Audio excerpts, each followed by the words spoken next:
Looking for McCaffrey on the goal line. Touchdown! San Francisco! Throws in zone wide open. Stick Brown. Touchdown Detroit Lions. Hurts is rolling. Hurts is looking. Hurts is running. Hurts is scoring. Getting you ready for NFL action with information, advice, and entertainment. The Gameday Playbook presented by FantasyAlarm.com on Bettor Sports Network. What's going on, everybody? Welcome into the Gameday Playbook here, presented by FantasyAlarm.com. It is happening here, Coop. Week 14 of the NFL season, nearly here for NFL playoffs, just a week away. Coming up for most of everybody in the fantasy football communities. Some started here already, week 14. Good luck, because we are in Buy 'em again in part 2. 6 teams on a bye this week, Coop. Dude, ridiculous the way it's set up. I know they want to do a big thing Thanksgiving, have every team play, a bunch of games on Thanksgiving, a bunch of games on the weekend, but we pay for it right now. Having no bye weeks in week 12, only 2 week 13. It's pretty rough, especially when it's crunch time here. Hope your playoffs haven't started yet, and we're going to do our best to get through this slate, Johnny. Yeah, we're going to do our best to get through everything, and we have the fact that we're here to help you guys win. I already got people in the chat getting the game juggernaut in our Bettor Sports Network chat all ready to rock with us here today. And if you're watching over on YouTube, we're going to be here with you as well today, but we want to get you in this Bettor Sports Network chat with us here. You can skip that line. You're going to see a ton of questions coming into your YouTube channel. You're going to be waiting in that line. We say it every week where we mean it. Go download the free Bettor Sports Network app. Stay with us all day long here. After us, we have the Front Yard Fantasy crew coming in from 11 to 1, taking you all the way up at all of those inactives, getting you ready with all the latest news. And then the rest of the day, you're with the Bettor Zone crew. And they're watching those games, reacting to you, giving you the best bets to have, live betting some of these games with you, answering your fantasy questions, reacting to the action that's going on. So week 14 is the biggest week in fantasy football for everybody, Coop. You got to be with the Bettor Sports Network here, get you guys to the playoffs. Exactly, dude. And it's not just fantasy. We're going to, we know some people have been eliminated from the playoffs. So we're going to talk about DFS. We're going to talk about betting. We're going to talk about picks on things like Thrive. So we're going to hit on all those things. But like John said, we get a ton of questions to the YouTube. If you want to cut the line question-wise, if you want to support us, download the Bettor Sports app. That's the VIP section. The YouTube, great place to watch the game. You're in the stadium. You're part of the crew. You're kind of in the grandstands, though. If you want to get in the suites, if you want to get in the VIP, download the app, Bettor Sports, Bettor. Get in here with us. You just get to cut the line a little bit. That's all. We're going to get to all the questions anyway, so. Yeah, exactly. So got to stick with us here. Like I said, we have a lot of news to get to here today. We got 6 teams on a bye week, Coop. Those 6 teams, the Atlanta Falcons, the Chicago Bears, Green Bay Packers, Indianapolis Colts, New Orleans Saints, and Washington Commanders. From a fantasy perspective, a couple of key names obviously going to be out of such a crucial week 14 here. Notably, Justin Fields. That guy has been a fantasy dynamo for the second half of the season. One of the top, if not the top, scoring fantasy quarterback, multiple weeks of 40-plus fantasy points. If you're in a must-win situation and now you don't hit Fields, that's a tough spot. If you're in that spot, get us in the chat. Let us know what quarterbacks are you guys deciding between on your bye weeks here to replace, not that you can, Justin Fields to help you guys going out and getting ahead of it. We also have, the Green Bay Packers, Christian Watson, another guy that over the last handful of weeks, what's it now, 7 touchdowns or something like that over the last 5 weeks? Just an unbelievable run that he's been on. Now he is out of lineups. Alvin Kamara, Chris Olave out for week 14. So crucial week here before fantasy playoffs where you're going to be missing some stud players there. Yeah. And well, here's the thing about that. And this is especially true in DFS where they come out with the pricing earlier in the week. Every time you close a door, a window opens. So, you get a guy like Jacoby Myers missing today. Where's that ball going to go? We're going to try and figure that out, help you out. Luckily, you got a couple Patriots fans boots on the ground for that one. But, we're going to try and figure out how we navigate this, who you can add right now, who you can get for free in your DFS lineup, and how we can dominate, because that's what we do at Fantasy Alarm, baby. Yep, for sure. Coop, we got a bunch of guys already ruled out here for today. Including the Monday night matchup as well. Rondale Moore, Hayden Hurst, Nico Collins, Brandon Cooks, Jacoby Myers, as you mentioned, Treylon Burks, Cortland Sutton, Kadarius Toney are the big names so far. Joe Mixon is going to play this week. J.K. Dobbins is activated off of the IR. He's going to play this week for the Baltimore Ravens. How much? We'll see. We'll find out. Mike Williams expected back for the Chargers here tonight. DeAndre Hopkins obviously expected to play for the Cardinals. Yeah, there's some big names on there. I mean, Mike Williams, big time impact, not just for him, but for guys like Josh Palmer that we were banking on, guys like Gerald Everett that we thought we could count on. So, a lot of interesting moves this week. You got to make sure you're ahead of that. Make sure you're taking advantage of it. Yep, for sure. Good morning, Ann Rowdy in the chat there. Roto Buzz guys in the chat. Bettor Bots in the chat. It's a big week here over at Bettor Sports Network. So again, guys, stick with us here today. Coop and I are going to be hitting. We only have 10 games on the Sunday main slate today with all these teams off by. So we had a quick game preview section, quicker than usual, Coop, this week. And I just want to say, when we talk about the downloading the Bettor Sports app and getting in the suite, being the VIP section, we're not kidding. Roto Buzz guy, that's Howard Bender. Bettor Boss, that's Matt Deutsch. Rowdy, that's Ann. Like, these are people that are megastars. They're hanging out with us all morning. They're hanging out with us all day. Get up in here and let's have fun. It's football day, baby. Just wait until it's the middle of the summer and it's the all-star break for baseball and there's zero sports. You're looking around and see what the headlines are for lacrosse. I mean, this is prime time. We got football. Let's enjoy it while it's here. Woo. Yep, 100%. And there's no better time now than you mentioned getting in the free chat, signing up here. But if you want to get one of the best deals going right now for the 90-day trial with the monthly subscription right now going on with the Bettor Sports holiday subscription package discount that they got going on right now. You get new subscribers, get a free 90-day trial when you sign up for a monthly subscription. Subscribers hear all the shows whenever they want on demand. So say you missed the first half of today's show, you're just checking in. You can go back and watch what happened Coop and I were doing. So we get all of that on demand plus exclusive interviews and features, special events.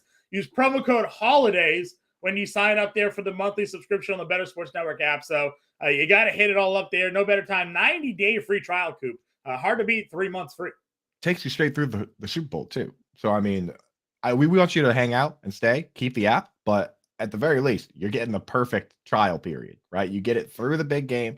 If you want to keep it, stay with us with obviously through crunch time in basketball, hockey, through fantasy baseball. Definitely do that. But you're going to get the rest of the NFL and the playoffs if you jump in there right now. So now's the time. Yep, now is 100% the time to do all of that. Coop, I got to get your answers on a few different things here, opinions and whatnot. Dallas Cowboys, Houston Texans. This is a game that is a 17.5-point spread. When it comes to playing DFS today, would you use both running backs given the matchup against Houston? Does it appeal to you at all to play Pollard and Ezekiel Elliott in one lineup? It's, for me, that's a cash smash play or head-to-head or something where you're playing, say you and your buddies do a little league where it's like, some 10 to 15 people play every week. In that situation, where you're like, you just want to get the safest possible lineup in there. You want to get the value, then it works. But for me, I don't think you're going to win $1 million doing that. Very rarely does a team combined go for like 300, 400 yards, and you kind of need those guys in your lineup. So in that instance, I'm going for more high upside plays with the big ones. But if you're just looking for a safe spot, it's viable. What do you think, John? Yeah, so I mean, for me, it's the matchup against Houston where we've seen generally running backs just tear apart this defense here. And the fact that we've seen both Tony Pollard and Ezekiel Elliott have big games together. Last week is an example of that.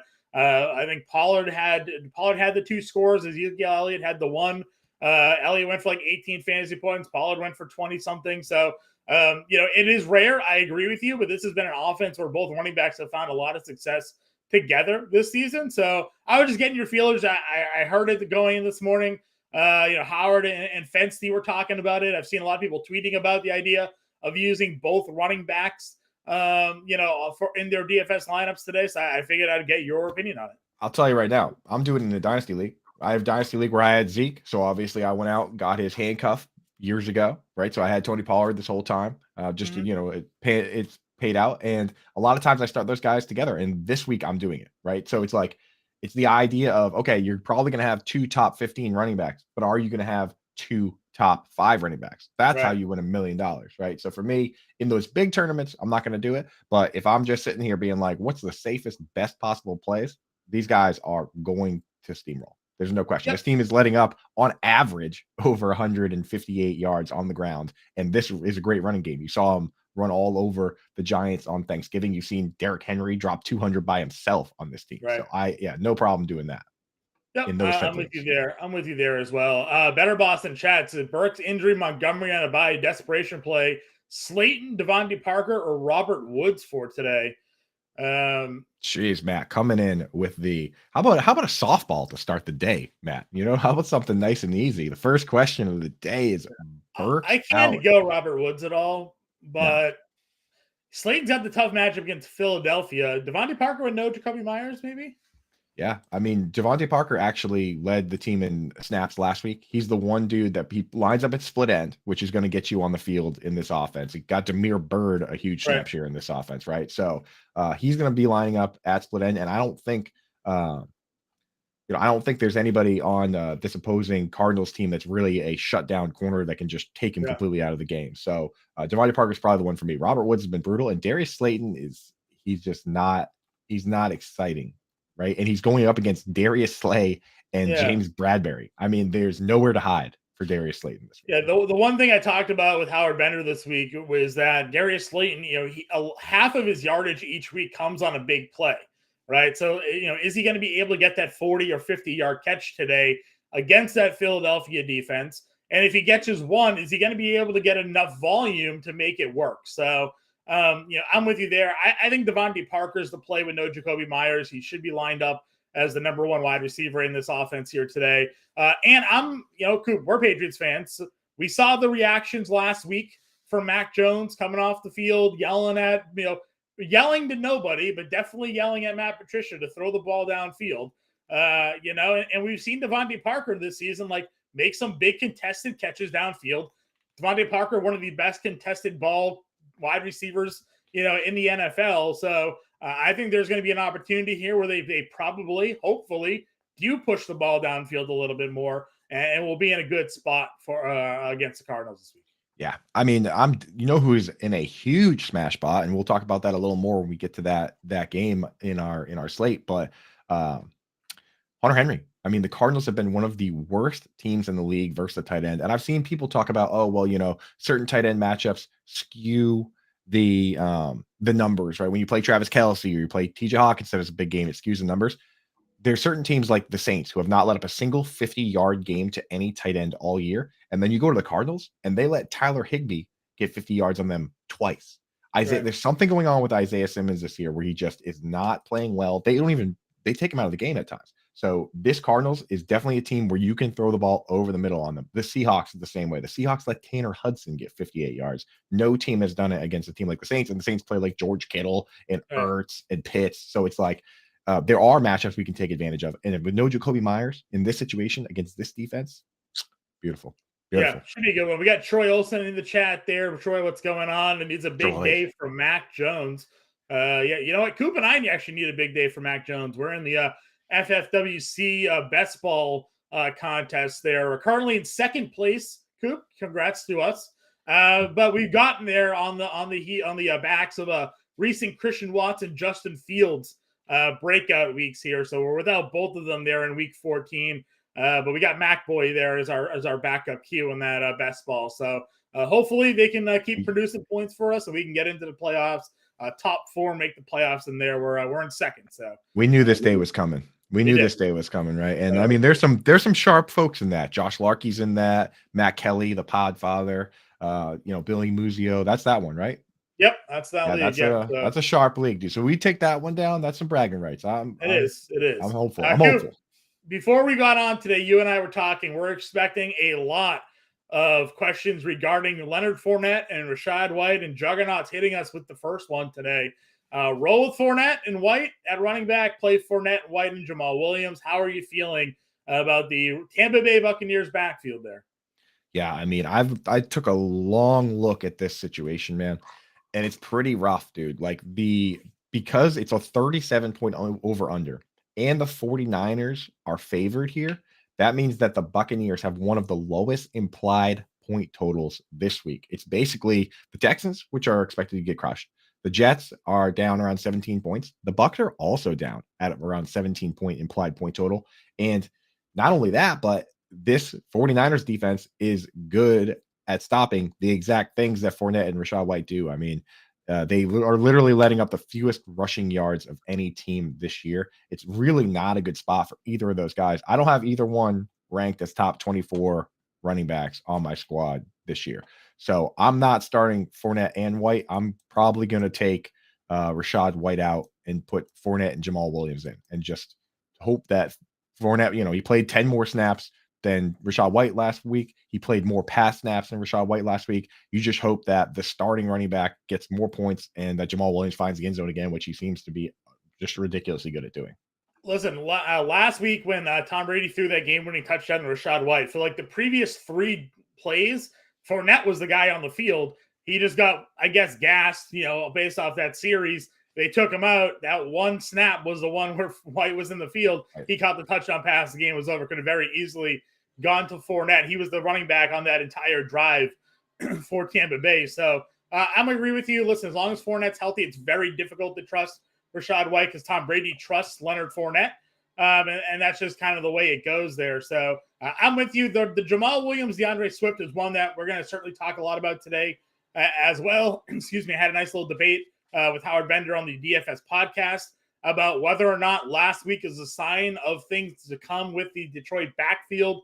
We saw DeAndre Swift take over the lead role in terms of snap share touches last week. That's something he hadn't done since week 8 for Detroit. We saw them really ride Jamal Williams between the 20s in the red zone, and they would give some of those passing down work, the occasional, spell spot for DeAndre Swift, but that wasn't the case last week. 14 carries, got another high volume share of receiving targets as well. So if the Lions' best offense is with DeAndre Swift being the guy that gets 60% of the offensive snaps, if he's healthy enough, and I think that Dan Campbell is realizing, hey, we have a shot to make the playoffs here. I got to get our best players on the field. They activated Jameson Williams last week. He only played 11% of the offensive snaps. I see Bettor Boss in there. Jameson Williams breakout day today. Listen, I think they activated him last week, got his feet wet.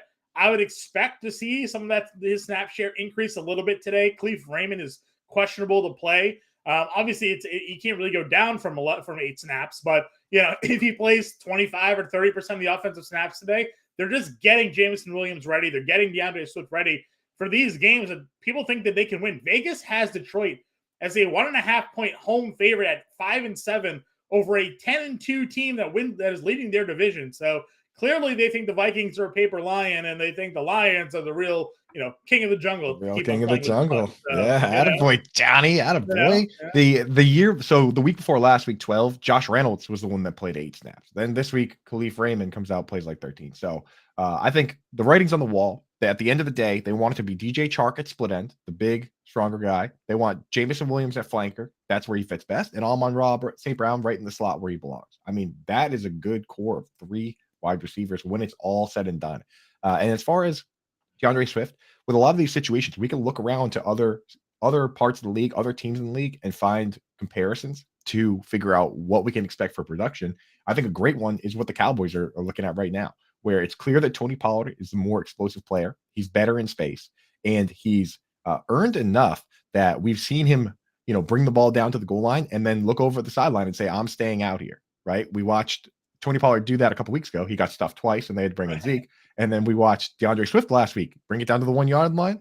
I don't even think he looked at the sideline. He walked right over to the huddle. He said, I'm staying out here. He scored the touchdown, right? That's what we needed to see, because Jamal Williams leads the league in carries inside the 5 yard line. He has 8 touchdowns from the 1 yard line, 2 touchdowns from the 2 yard line. DeAndre Swift and Amon-Ra St. Brown are carrying the water up and down the field for Jamal Williams. And that doesn't mean Jamal Williams can't score again this week. I think if there's a pass interference in the end zone, you send him down to score. But you got to get DeAndre Swift in your lineup this week versus the Vikings, because the Vikings defense it's leaky. They let anyone can go out and throw for 380 yards apparently against them. Mike White 360, I think, last week, right? Mac Jones went for 382 the week before. I mean, those are not two guys. They're not Mac Patrick Jones. Mahomes and Peyton Manning out there, you know. Like, that's what I'm saying, dude. You Yeah, know? exactly. So you got to get as many pieces. If you look at any game and you see a 50-point over under, you got to get as many pieces of that as possible. Lucky for us, the night game tonight, Miami versus the Chargers, that's the biggest one. Makes for a great showdown slate. But you got to look around here. If you see a Buccaneers, 49ers, 37.5 point over under, you look at the Ravens and Steelers, 36.5. That's not where you want to load up your DFS lineup. You got Vegas is pretty good at what they do. You want to look for these shootout games. That is one of them. Vikings, Lions. You got playing for keeps in our Bettor Sports chat here. Says good morning. Is Dorsett a free square on FanDuel? He's also min price $3,000 over on DraftKings. But Coop, we talked a little bit about the Dallas Cowboys side of this game already. 17.5-point spread. No Brandon Cooks, no Nico Collins here today. Do you have any interest in Philip Dorsett? Davis Mills back under center for Houston this week. Man, I was excited when the Patriots acquired Philip Dorsett. I was like, we got him. That didn't work out so well. Yeah. But I will say that you can paint the picture, right? So last week with Brandon Cooks out, Nico Collins led with 47 snaps, but Phil Dorsett played 46. He was right there. Those are your two guys on the outside. And if Nico Collins has trouble with Trevon Diggs today, he's out already. Nico Collins is out. Nico Collins out as well. Oh, wow. So yeah, both guys are out. It's gonna be Chris Moore and it's gonna be Philip Dorsett as your two starting wide receivers for so that's the formula for a 17-point over under. So 17-point spread. So what? Amari Rodgers is in the slot. Is that what's going on over there? I guess. Yeah. It's not great. It's not great in Houston. I took the over 3 sacks today for the Dallas Cowboys defense. So that was where I was leaning when it comes to some prop plays today over for Prize Picks. But I did throw Philip Dorsett in lineups today because he's so cheap. DraftKings, again, he's stone cold min price. So, if you're trying to get really contrarian, it's not going to take a lot. Is he going to make some plays?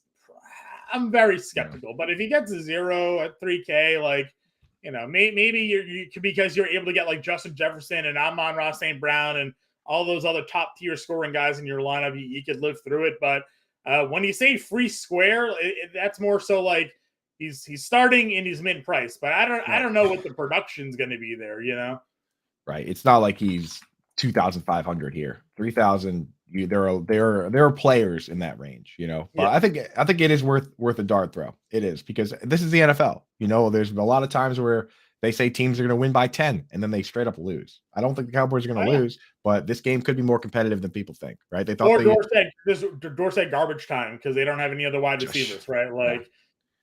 Gets 3 for 50 in the final 12 minutes of the game and gets you the point you need there. So playing for keeps again. I think he's okay to put in your lineup. I don't think that temper your expectations, I'll say, because it's not a great spot for anybody in Houston there. Anne's got a question. She says she needs a live body. Elijah Moore, Devin Duvernay, Isaiah McKenzie, Julio Jones, Devontae Parker. Who do you want to suit up? I think we already talked about liking Devontae Parker with no Jacoby Myers, but would you play anybody else of that group over Devontae Parker? I think I like Devontae Parker. The one I like next is Devin Duvernay, though that game falls into one of those it could just be an absolute trudge fest. 36.5-point over under. But Duvernay at least plays a full snap share. Those other guys, Elijah Moore, he's playing the third most snaps. He's the first guy out. Isaiah McKenzie, Julio Jones. Basically what the Buccaneers do nowadays is they have Mike Evans at split end, and then Chris Godwin plays flanker in 2 wide receiver sets. When they bring in the third wide receiver, Godwin moves to the slot and Julio plays out wide. So that's why Julio's getting the chances he does, but at the same time, it keeps his snap share only 60-70% of the snaps, which caps his upside. So for me, I'm looking at Devontae Parker or Duvernay. Probably going to go Devontae Parker just because I think that Cardinals game with the Patriots is going to feature a little more throwing, a little more scoring than what you're going to get out of this Ravens Steelers game. Yep, I'm kind of with you there as well. Parker should be a good spot with no Jacoby Myers there today. Get in the game, 4,600 DFS slot, 1 left. We're looking at a pair of backup running backs, James Cooks and Kareem Hunt. for you today if you're picking one? Man, that's tough. James Cook has looked good as of late. I know that he only played a little extra snaps last week because Devin Singletary got banged up, but I really can't trust Kareem Hunt. I feel it used to be a split where Nick Chubb gets the running work, Kareem Hunt gets the passing work. I could live with that, right? Because there was some predictability to it. Now it's basically Nick Chubb gets double the run work and then they split the pass work evenly, which basically leads to Nick Chubb getting 3/4 of the work.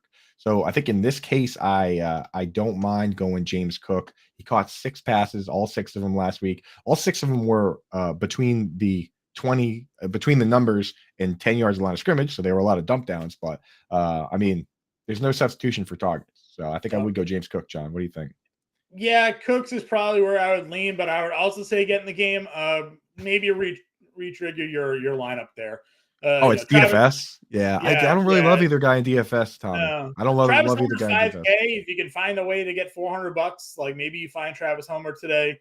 Assuming Kenneth Walker's out, which I think he is. So, or likely trending that way. He didn't practice all week, but neither guy is great. Even in GPPs, like you kind of need an injury for Chubb. And you and I talked about this last week, Coop. Devin Singletary, you were at the game. You think he got banged up a little bit? Yeah, he left briefly. He definitely left briefly. Yeah. I remember that specifically. Yeah, sneaky D where you save money. Steelers, if you're not playing them already, I think they're $2,800. I have them in my lineups this week. So, if you definitely go ahead and use them if you're not already there to save some money getting the game. That's where I would. Yeah, they're like perennially underpriced. That Steelers defense, man. Like, yeah, I think they forget. And they're home. They're home this week. They're going up against Tyler Huntley, who's kind of an unproven, quarterback there.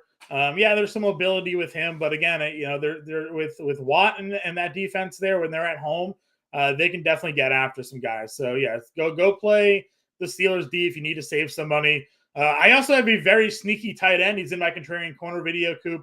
I don't know if you got wind of it from reading the dartboard or not, but Chika Okonkwo over in Tennessee, starting to see more snap share, 51% of the offensive snaps last week. Offensive coordinator came out, said he's earned more playing time, and they're starting to look at more ways to get him the football. 4th round pick, Coop. He ran a 4.5 240. He's got like a 90 percentile agility score over at Player Profiler. So like there's a lot of size, speed with this kid, and he has 3 plays this year, Coop, of 40+ yards, and I know you love that with your tight ends.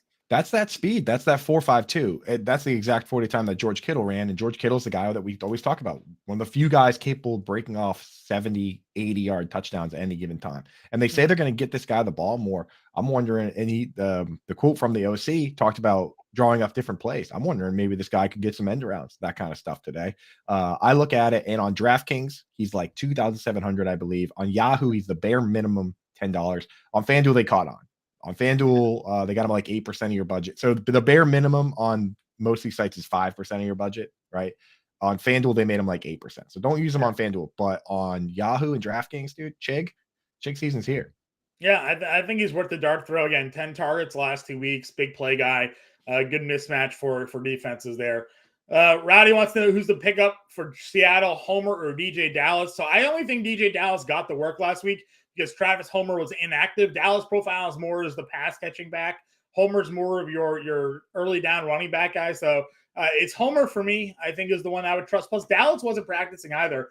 I don't have the latest injury news on the Seattle backfield, but DJ Dallas is unlikely to play. Yeah, so that's what I thought. So it's Travis Homer and this week. That's where we're going to run off on that one. Juggernaut wants to know thoughts on Jeff Wilson having a bounce back game today.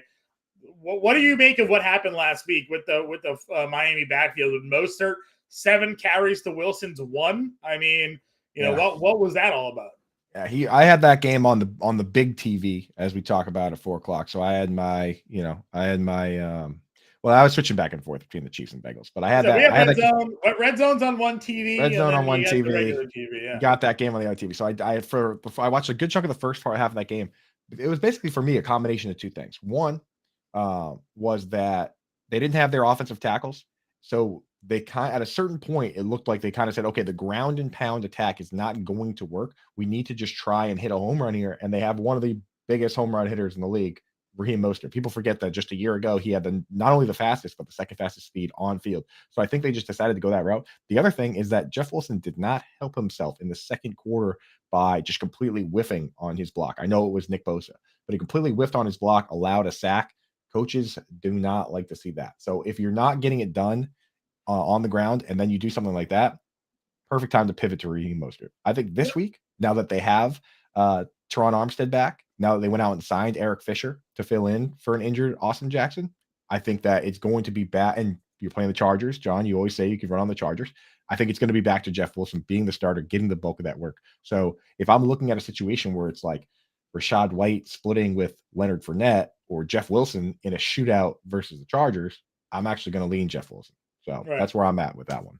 Yep. Guys, I see all of your questions in chat. YouTube, I see you with all your questions over there as well. Coop and I are going to be hitting everybody's question there. But if you want to skip the line, we've been going through our Bettor Sports Network chat. It's a free app to download. Go to your iTunes, go to your Google Play Store, download the Bettor Sports Network app, free to sign up, free to join the show. When you join the show, you get into our Bettor Sports Network chat. We're running through those questions here now. We will be answering your YouTube questions, so don't go anywhere. Stay with Coop and I here. We're going to continue to work our way through. Plus, we have a bunch of game previews to get through here today, Coop. It is Buymageddon Part 2. 6 teams are on a bye. We're going to have some injury news coming through. I am sure Shefty will be tweeting out some of the guys that were waiting on some clarity of their status here. So plenty more to come today. Plenty more news to get to.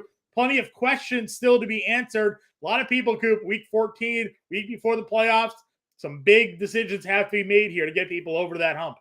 Yeah, and we're absolutely going to do it. So, we'll probably have to take a couple breaks during the show today, but I say at a certain point, maybe 10 o'clock or so, we'll just stop taking them. We'll just start hammering questions. It's too big of a week, so everybody in the YouTube chat, we see your questions right now. Maybe we'll take a quick break now, Johnny, and then we'll come back and just hammer on YouTube questions, then get into some game previews. Sound good?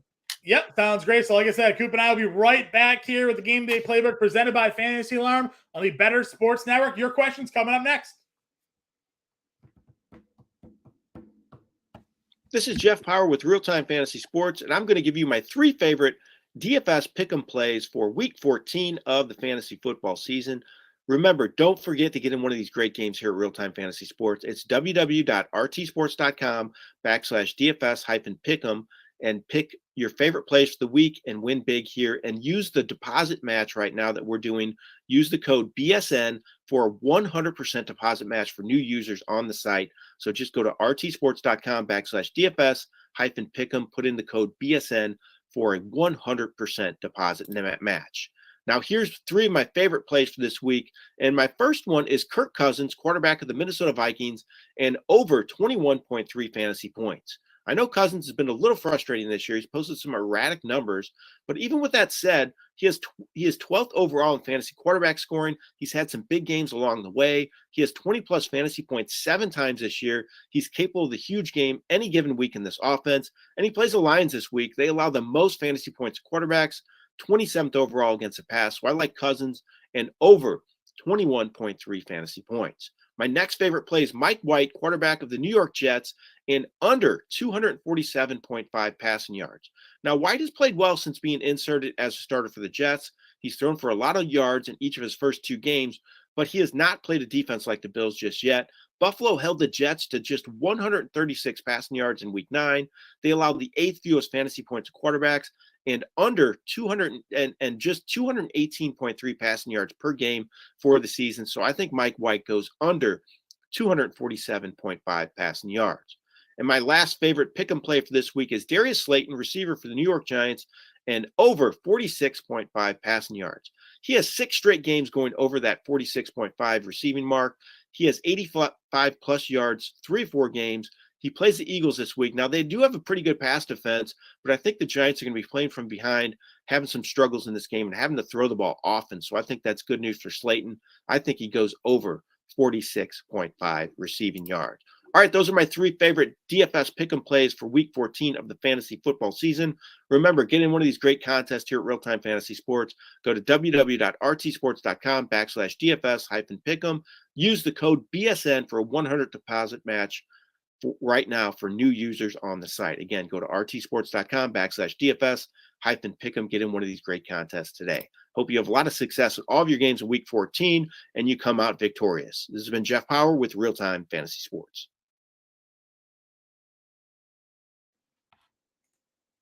With information, advice, and entertainment.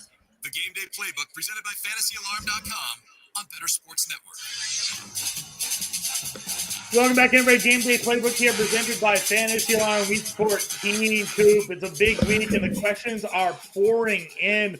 Again, we know we got these game previews to get to, but how can we ignore the fans that we got here tuning into us early on a Sunday morning, trying to figure out these start-sit questions, trying to understand how they can get themselves into the fantasy playoffs, set themselves up for what's going on this week, man. Yeah, I mean, that Sam Spence music, whenever I hear it, gets me amped up, dude, fired up. So let's go. Let's hit some questions, and then we'll jump into the game previews. Yep, for sure. Again, in our Bettor Sports chat here, we got a couple of questions that we're going to get to, see where we can help everybody out. Again, on YouTube, download the Bettor Sports app. I put the link over in that chat. If you want to go ahead and skip the line, we can get you all involved and get some of these questions answered for you sooner rather than later. Big Mac says, in a PPR, what are your thoughts on Pickens over Corey Davis and Gallup today? He likes Corey Davis's matchup, but it could be a shootout. I don't want to ignore the talent of Pickens there. So is Pickens, and what were the other ones? Corey Davis and Michael Gallup. Yeah. James Washington activated, by the way, for the Cowboys today. James Washington, wow, he's back. That's crazy. I know he had a serious injury earlier this year. Activated IR, expected to return. Yeah, I really don't want to start Corey Davis against the Bills. I think I would go Pickens, man. This could be a squeaky wheel gets the grease game. I know George Pickens, I know he had a bunch of guys from the team talk to him about, I know Mike Tomlin said he loves how fired up he was. In fact, the quote was great. He said, I would rather have to tell my guys, whoa, than have to tell them, go sick them. Right. So he'd rather have the guys be fired up and say, okay, settle down, than have to say, to try and get these guys fired up. But, saying it the way he did, kind of not appropriate. But I think everything that I've heard indicates that they probably want to get George Pickens involved more. They want him to be happy. So, they should. Right. So I think this will be one of those squeaky wheel games.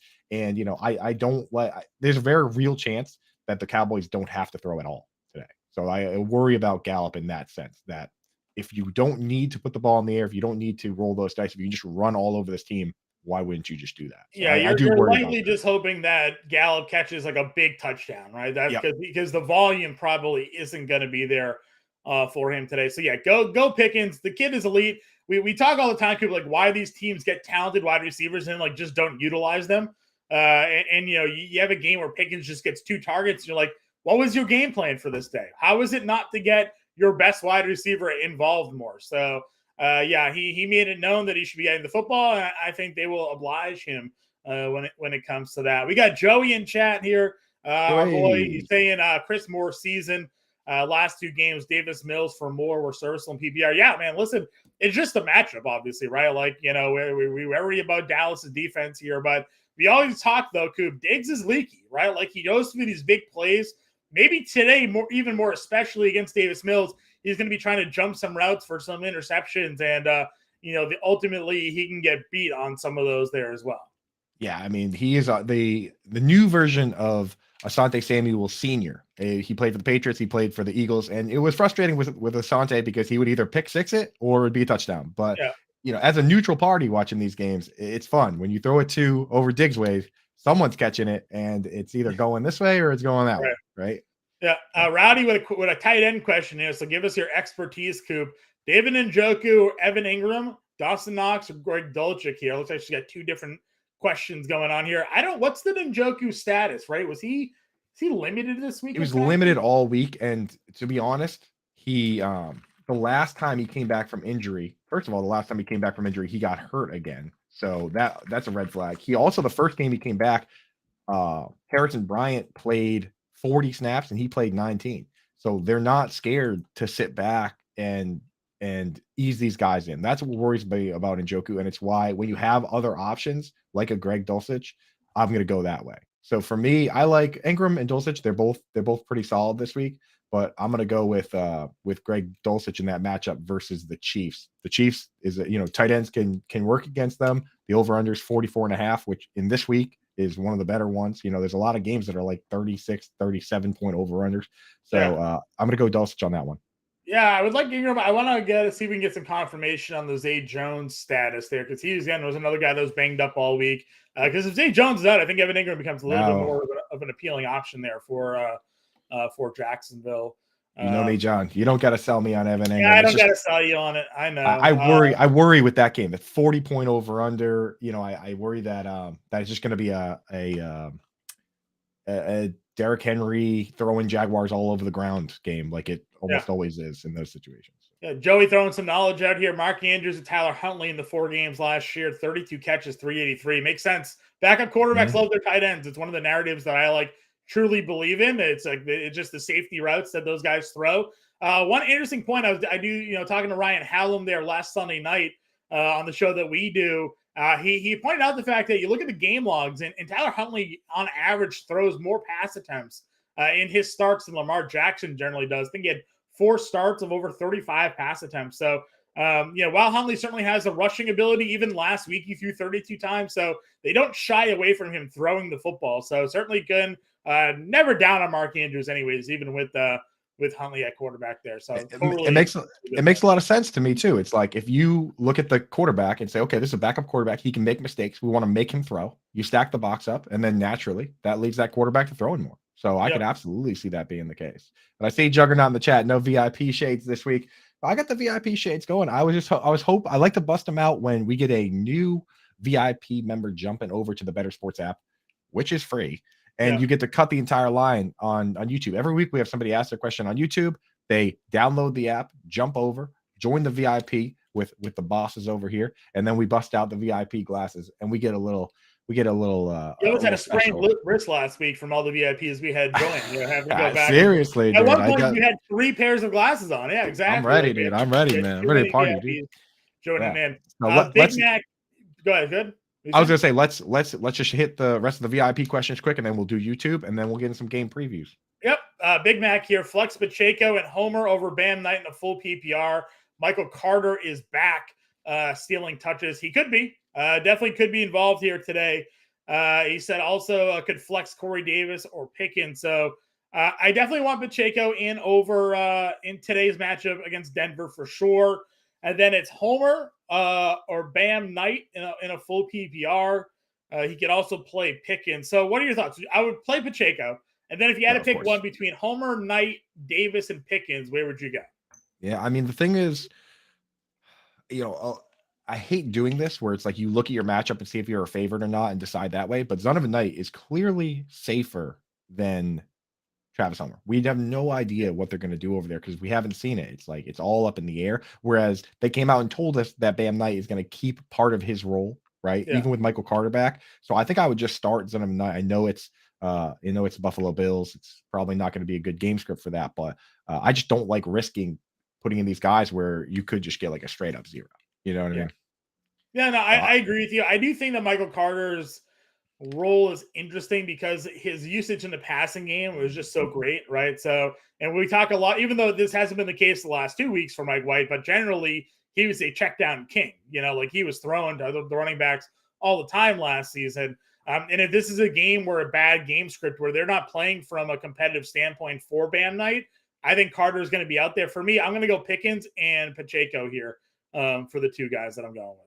Oh, yeah. Oh, so he could flex one of the wide receivers. Yeah, go Correct. Pickens. Go Pickens and Pacheco. I like that. Yep. I like that much better. Give yourself Pickens, a better shot at upside.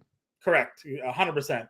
Rowdy wants to know here, she's asking me, the QB whisperer, do we need Trevor Kyler today? What do you think, Coop? Kyler against the Patriots defense, Trevor Lawrence in his matchup against Tennessee. Tennessee's defense had been good, and then it was leaky last week against Jalen Hurts. Trevor Lawrence had some big games, let us down last week in a really good spot against Detroit. How are you? What are your thoughts? I like Kyler. I like Kyler because the Patriots have been running a bit. They're going back to that bend, don't break mentality. That's how we saw James Cook catch 1 million. He looked like James White. James Cook catching 1 million passes over the middle last week, right? They're trying not to give up the big play. And if you remember, John, what happened when we played the Bears and Justin Fields when we did that. Yeah, mobile quarterbacks have given the Patriots a problem this year. If you look at their game Big logs, problem. Lamar Jackson, Justin Fields had really good games against them here. Jalen Mills, I don't think is going to play in this game either. So the secondary takes a little bit of a hit. Not that he's been good this year, but just another guy that goes down. So I definitely like Kyler, and I'm going to go 2 over D Watson here. Yeah, got to go 2. I mean, 2 has looked awesome, right? Like, and that's one of those shootout games, right? The over under is 53.5, and the and they're favored in the game. You gotta get those guys in the game. You gotta get Jalen Waddle if he's healthy. You gotta get Tyreek Hill in because that game has shootout potential, right? Yeah, I see Tommy in the chat. Thoughts on Jack Stoll on the Eagles? Nah, dude, can't do it. He's a blocking tight end. They asked him to stay in and block on a ton of pass plays, which is brutal for him. And the guy has not only been in the league for quite some time, but this guy has a number of games, even this year, where he's played 60% of the snaps and he's not giving you anything. That's a red flag to me because some of these guys come out like, Isaiah Likely and play 25% of the snaps and catch 3-4 balls. If this guy's playing 60% of the snaps at times and not doing anything, I just don't want any part of it. I really don't. Yep. I agree with you. A-Ross in chat, he has Hurts and A.J. Brown. He wants to know, should he start Latavius Murray, Zonovan Knight, or Devonta Smith in a non-PPR league here, Coop? I guess he's worried about double stacking this Eagles passing offense against the Giants today. But Latavius Murray against the Chiefs, Zonovan Knight against the Bills, not really in their best spots there either. If Dallas Goedert was playing, then I would have concern. But with Dallas Goedert out, not worried about it, man. Just start your best players, right? Like, at a certain point, you have to look at it independently. And I think the odds of Devonta Smith outscoring those guys is very real. So just load up on Eagles and just root for the Eagles, man. Yeah, I mean, Latavius Murray last week had, it was like 15 carries for like 40 yards. It doesn't matter. That's not doing it for you here. So yeah, go for the upside with Smith. Drake not startable these days. Yeah, not with J.K. Dobbins back. You don't even know what that backfield is going to look like today with Edwards, Drake, and Dobbins there to Roddy. So nope. Gotta bench the Drake here this week. So that is our Bettor Sports VIP section chat. Again, YouTube, we're coming to you now. If you want to skip that line, just download the app. The link's already been put in there. It's free to do. Sign up, join, and we'll go ahead and get your questions answered ahead of time, Cooper. Let's go over here. We still got game previews to get to, but there are plenty of questions in this chat here. So we're going to go with Rob here. First question of the day over there. Need a ceiling play in PPR. Njoku, Ingram, or Chig at tight end. We talked a little bit about this as well earlier today with Chig Okonkwo. Kind of like him as a DFS dart, but what are your thoughts there between him, Ingram, and Njoku? If it's a ceiling play, when it comes to ceiling at tight end, you have to go for usage. You have to go for the guy that's running the most routes, playing the most snaps. That's Evan Ingram. He's been top 5 at the position, like 3-4 weeks in a row, running 80-90% of the routes. I mean, he's out there running plays. We saw last week in a good matchup what he's capable of, right? So Chig, he still splits with Austin Hooper. Austin Hooper ran 22 routes last week. He ran 20, and they threw 35 times, right? So he's still only 20 of 35 routes. Doesn't give you a good ceiling. Not to mention, this isn't really a team that throws 35 times. They throw more like 20 times. So you don't get the upside with Chig. He's more of a dart throw. And then David Njoku, of course, the ceiling is there if he were to be 100% healthy, but he didn't really get a full practice in. I don't believe he is. So I don't see how you go from not playing to having the conditioning to playing every snap. So give me Evan Ingram in that case. Just go for the upside. Yep. And then he's got a wide receiver question for us. Elijah Moore, Trent Sherfield, Greg Dortch, Devontae Parker. We're in on Devontae Parker and no Jacoby Myers. Unless Jalen Waddle is somehow a late scratch. Right. Yep, that's true. If Waddle's out, you can go Sherfield for sure. Right. Is Cedric Wilson out on that team? I don't even know what's going on with Wilson anymore. He's been a huge waste of money. That's what he's been. I know they paid him a lot of money. Right. We talked about that when they signed him. But Sherfield's been the guy there. Jacob F. Start Homer or Zonovan Knight today. I think Homer's in the better spot, and no DJ Dallas, no Kenneth Walker. So you got to go there, man. Yeah, let's make that official call right now that we're going to go the upside on Travis Homer, just the idea that he could get the whole role to himself versus Zonovan Knight who's splitting. If you can, give us as much information about these questions as you can. Say, hey, my team's a juggernaut. What's the safest play? Say, like Rob said, I need the upside play. Tell us if it's PPR. Tell us if it's tight end premium. Give us as much information as possible because I think about these every time I do it. I say, what would I do in my own leagues? You're never gonna. I might be wrong, but you're never gonna find me saying something I truly don't believe. So give us as much info as you can, and we'll tell you exactly how we're feeling. We got Preston here in the Bettor Sports chat. Kittle or Ingram today, Coop? Kittle. Got to go George Kittle. I mean, you're not going to get well, I mean, it's a pretty good matchup for him. Oh man, actually, you got to start George Kittle. He played 81 of 84 snaps, ran all the routes. You got to just put in the better player, getting the better usage, and hope that Brock Purdy can get him the ball. Backup quarterbacks love their tight ends, Coop. They do. They do. What I'm going to say to that. Playing for keeps, playing Goff, Amon-Ra St. Brown, and DeAndre Swift. It's Chark overkill. Yeah, rarely does 4 players on one team get you what you need. I mean, those are going to be the 3 that I would expect to do the most scoring for that team. But like, you have to have the Seahawks Lions repeat 93 points scored for all 3 of those guys to be good enough to probably help you cash because they can't all score touchdowns at the same time. You got to maximize your touchdowns there. And FanDuel is a half-point PPR, not a full-point PPR. So pick 2. You can certainly play both wide receivers. You can play Swift and one of the wide receivers. Make sure you get some Vikings probably coming back there, but I don't think you can play all 4. I do love playing Goff in this matchup because, like we said, Mike White 360 yards, Mac Goff Jones 380 yards, quarterback of the slate. So you got him in there. And hey, just want to say, what up, A Ross? What up, Preston? What up, Playing for Keeps? What up, Fensty from Fantasy Alarm?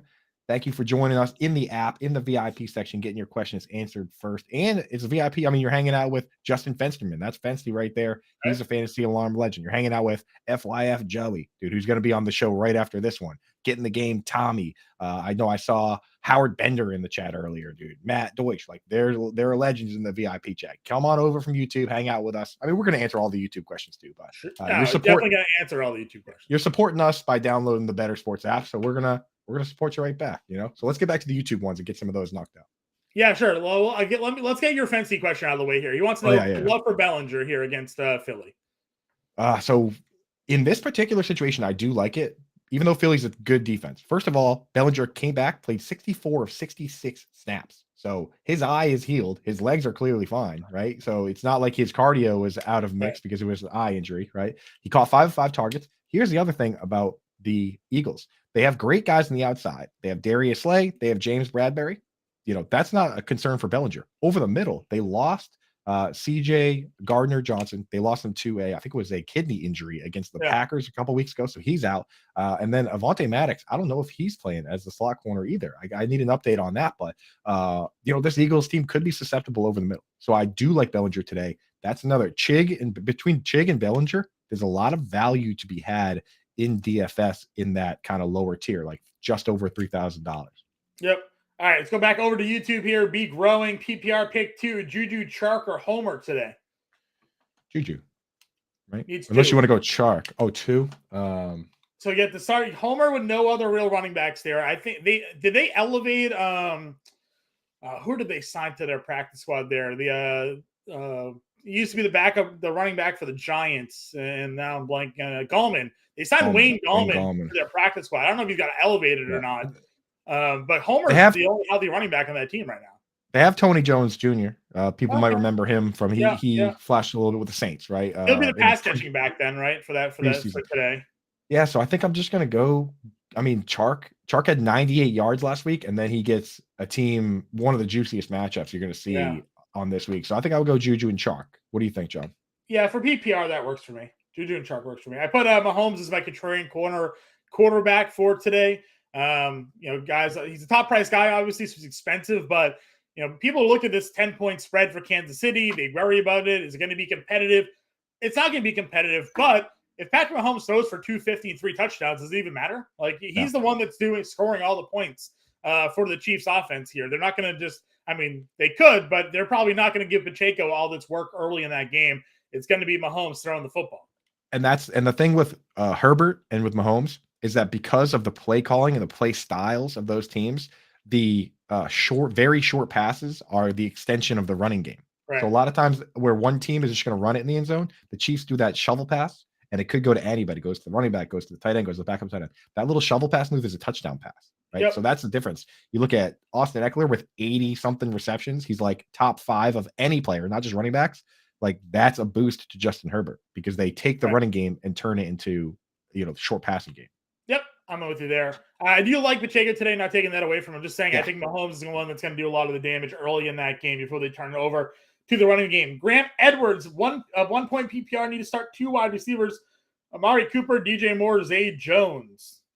Zay Jones banged up, man. I need an update on him, but I don't know. I've been looking. I haven't seen anything yet. Front Yard Fantasy Crew, though, after us, Coop, they'll have all the updated injury news. So don't leave the Bettor Sports Network today just because the game day playbook ends. Go hang out with Joey, Simon, JL, and that crew there from 11 to 1. They'll have all the updated injury and inactives for you also. If we get something on Zay Jones, we'll certainly bring it up for you guys. Teams need to 1 o'clock games. They have to get the official inactives in at 11:30. So a half hour into the FYF show right after this, we're going to get official inactives. That includes that Jaguars game. They're playing at 1 o'clock in Tennessee. So we're going to know at 11. Like even if we don't get any news up till that point, we'll know for sure at 11:30. So make sure you stay tuned to Bettor Sports after this. That's where you'll find that out. Zay Jones has been good. If he was fully healthy, I'd probably pick him out of these guys, John. He's still, as of Friday, he was still listed as questionable. It's rare when you type someone's name into Twitter on a game day Sunday that nothing is popping up. I got nothing on Zay Jones. I have no updates on what's going on. So I'm definitely starting Amari Cooper, and then probably just going to start DJ Moore. If Zay Jones, the thing is, they don't have to force it to Zay Jones because they have Marvin Jones, they have obviously Christian Kirk, they have Evan Ingram. So it's not a situation where he's the only show in town. That's why for me, I'll probably just go DJ Moore. He's playing every snap. I think he's top 2 in snap share for wide receivers, 97%. So you can at least count on him to be in the game. So you got Amari Cooper, DJ Moore to lock those 2 in as your wide receivers. Need to start 1 running back. Singletary, Hunt, and Edwards. This one is an easy question. We're going to go Singletary. You're going to go Singletary. Can't start Gus Edwards last week, not even with J.K. Dobbins. He only played 25% of the snaps. So you really couldn't trust Gus Edwards already. He's pretty much vaporized now, unfortunately. I love the player, man. 5 yards of carry for his whole career. Gotta love that. But yeah, weird running back usage this year for Baltimore. I don't know if it's because they got the injuries there to the wide receivers or whatnot, but they haven't been able to get that running game going all season long. So Ronnie Staley back, J.K. Dobbins back. Now's the time if it's ever going to start. But can't trust Drake, can't trust Edwards. Yeah, no. So go Singletary. We got Jamie in the chat here. Good morning, Jamie. She wants to know Jamal Williams, the Darius Slayton PPR position here. Jamie gets to cut the line because she's in the Bettor Sports app.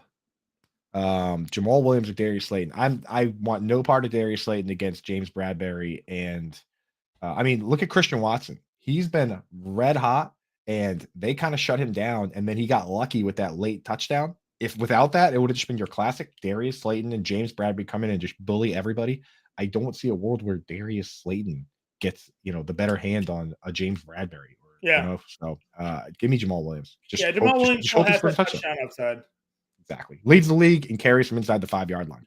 I don't think they just stopped using Jamal Williams. As bullish as I am on DeAndre Swift this week, it's because I feel like he's going to still be the lead back here.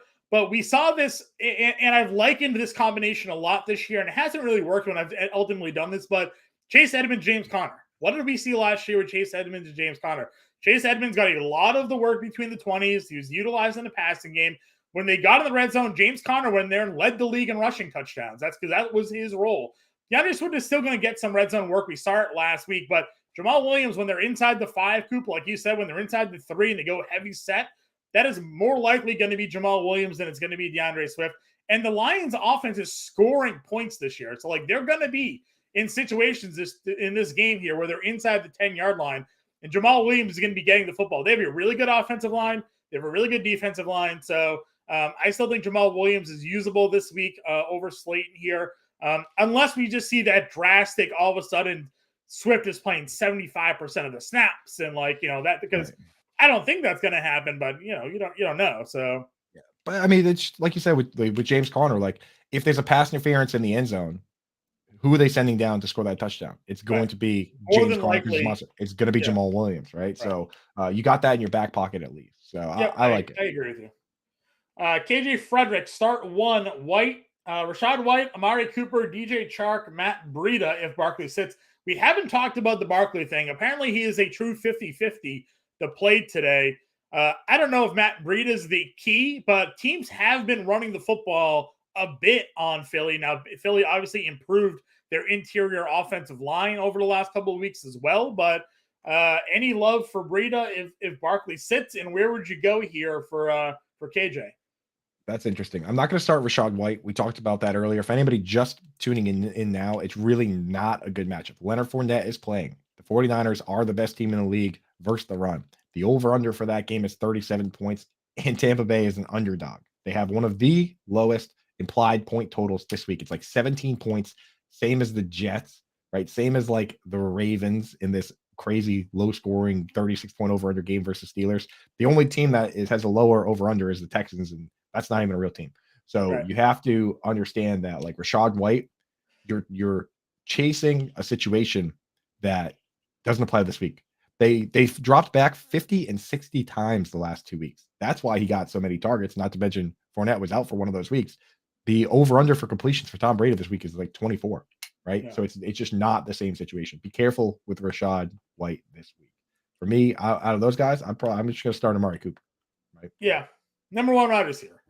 So, Number 1 wide receiver. Deshaun Watson's good, man. Like he's going if it's not this week, he's going to pick it up at some point. I can promise you. Brandon wants to know full PPR thoughts on Homer in the flex. Could we see Tony Jones actually start? Would you go Pierce or Devontae Parker over Homer? So I guess Travis Homer to me is gonna be the lead running back here in this offense today. He got a spot here against Carolina. I think Tony Jones profiles more as a pass catching running back, but if you're picking one here, Coop, Homer, Dameon Pierce, or Devontae Parker in a full PPR, I'll tell you right now. We like Devontae Parker, don't we? We do like Devontae Parker, but I'll tell you right now, I'm starting Dameon Pierce over Travis Homer. I'm starting Dameon Pierce over Rashad White. We talked about this last week, where in the good matchups he does well, and the Cowboys defense is good, but they're good because their pass rush is amazing. They're good because they generate turnovers. They're 24th in yards allowed per game to rushers. So I think Dameon Pierce could be fine today. So I'm not. He's getting 70% of the Do you think they run enough for him, or do you think they just run regardless? Like I think this team, they're taking a page out of the Jacksonville playbook from 2020, where like they know they're not going to win. They have one good player. They're just going to hand him the ball while they quietly lie down. James Robinson on the Jacksonville Jaguars in 2020 was RB like 7, and the team won one game. They won one game. I think this really is that situation where they're like, look, we don't got much else. Let's just. They have no Cooks or Nico Collins. They should just go 2 tight end heavy set and just run with Pierce today. I agree with you. I think both the Cowboys and Texans are just going to be rooting for the clock to be merciful today. That's so in a full PPR, you're going to go Pierce over Parker today. I think I will, man. I think I will. I don't know, dude. If you need the most upside, go Devontae Parker. But if you're just looking for a guy that's going to get you 5 or 6 points, 5 to 10 points, Dameon Pierce, I think I'm comfortable starting Dameon Pierce. I'm bullish on Devontae Parker. I'm gonna go Parker. Me too. I like Parker too. Go Devontae Parker. Let's have some fun. Have some fun, right? Go big. Go for the upside. Just know. Jacoby Myers, man. Like I'm gonna go Devontae Parker. Though. Just know he could disappear completely. He could. That's within the range of yeah, it could be a Nelson Aguilar game. Who knows? Brandon also says that he wants to know Goff or Deshaun Watson today. Goff for me. Goff, bro. Under for sure. I mean, conditions are perfect. Connor's got a question here. Najee Harris, Jamal Williams, or Mike Williams going to return this week for the Chargers. Needs 2 in a PPR. I'm starting Mike Williams. Dude. Yeah, definitely one. So it's Najee Harris or Jamal Williams here, Coop, in a full PPR. Najee, right? Yep, getting the full PPR work. Najee Harris is healthy. We're going to go there. Hello. He's got a couple different questions here for us here. Or he repeated them twice, it looks like. Let's see here. Start 204, Travis Homer, Devin Singletary, Donta Foreman, Latavius Murray in a full PPR. So 2 of Homer, Singletary, Foreman, and Murray. I'm going to lock in Donta Foreman. And then it's Homer, Singletary, or Murray in a PPR, Coop. I think I like So we like Singletary. He's a starter. He's going to get the most work. He's still, like last week, it's not like James Cook got more pass work. It was pretty evenly split, even though Singletary got a little nicked up. The question is whether you want to go upside with Latavius Murray, in my opinion. I'm not going to start Travis Homer. What do you think, John? It's Singletary for me. Yeah, He scores. He scores touchdowns. Like he's the one. When they get in the red zone area, it's generally Singletary rushing touchdowns this year. So Singletary and Foreman. Yeah, I'm gonna go Singletary and Foreman there. Wind and rain in Buffalo. Game could be a lot of running. It could be. I saw that it's some weather games, but sometimes we also overplay the amount of the weather impact on some of these games. Remember, it was the Mike White breakout game in the hurricane in New York. Didn't really stop him from doing didn't really inhibit them from throwing the football there. I'm going to check out some of the NFL weather right now to get everybody up to date here. Let's see here. They say it could be snow. We're looking at 10 to 15 mile an hour wind, so that's not really something that we look too much when it comes to impacting the football game there. So, and if it's snow, that's probably better than rain. So we'll have to see. We'll see how bad it gets there in Buffalo. But again, these teams aren't afraid to throw when it comes to this weather, especially if it's not going to be overly windy. And if the rain's going to be more snowy than rain, it's probably still okay to go there. The next question I'm seeing here, Mike Evans or DJ Moore. I mean, unless PJ Walker's walking through that door, it's hard to trust DJ Moore. He was getting double-digit targets from PJ Walker. He's only gotten like 5, 6 the last couple weeks. I think I'm gonna start Mike Evans. John, Howard downplayed the Tom Brady narrative here. I'm going to throw it out to you, Coop. Returning to San Francisco, and then reports came out earlier this week that Brady twice tried to go to San Francisco. Once after he left New England in free agency, Kyle Shanahan said no thanks. And then after he retired this past year, apparently he made a phone call to San Francisco, and Kyle Shanahan again said no thanks. So we know Tom Brady is a spiteful SOB.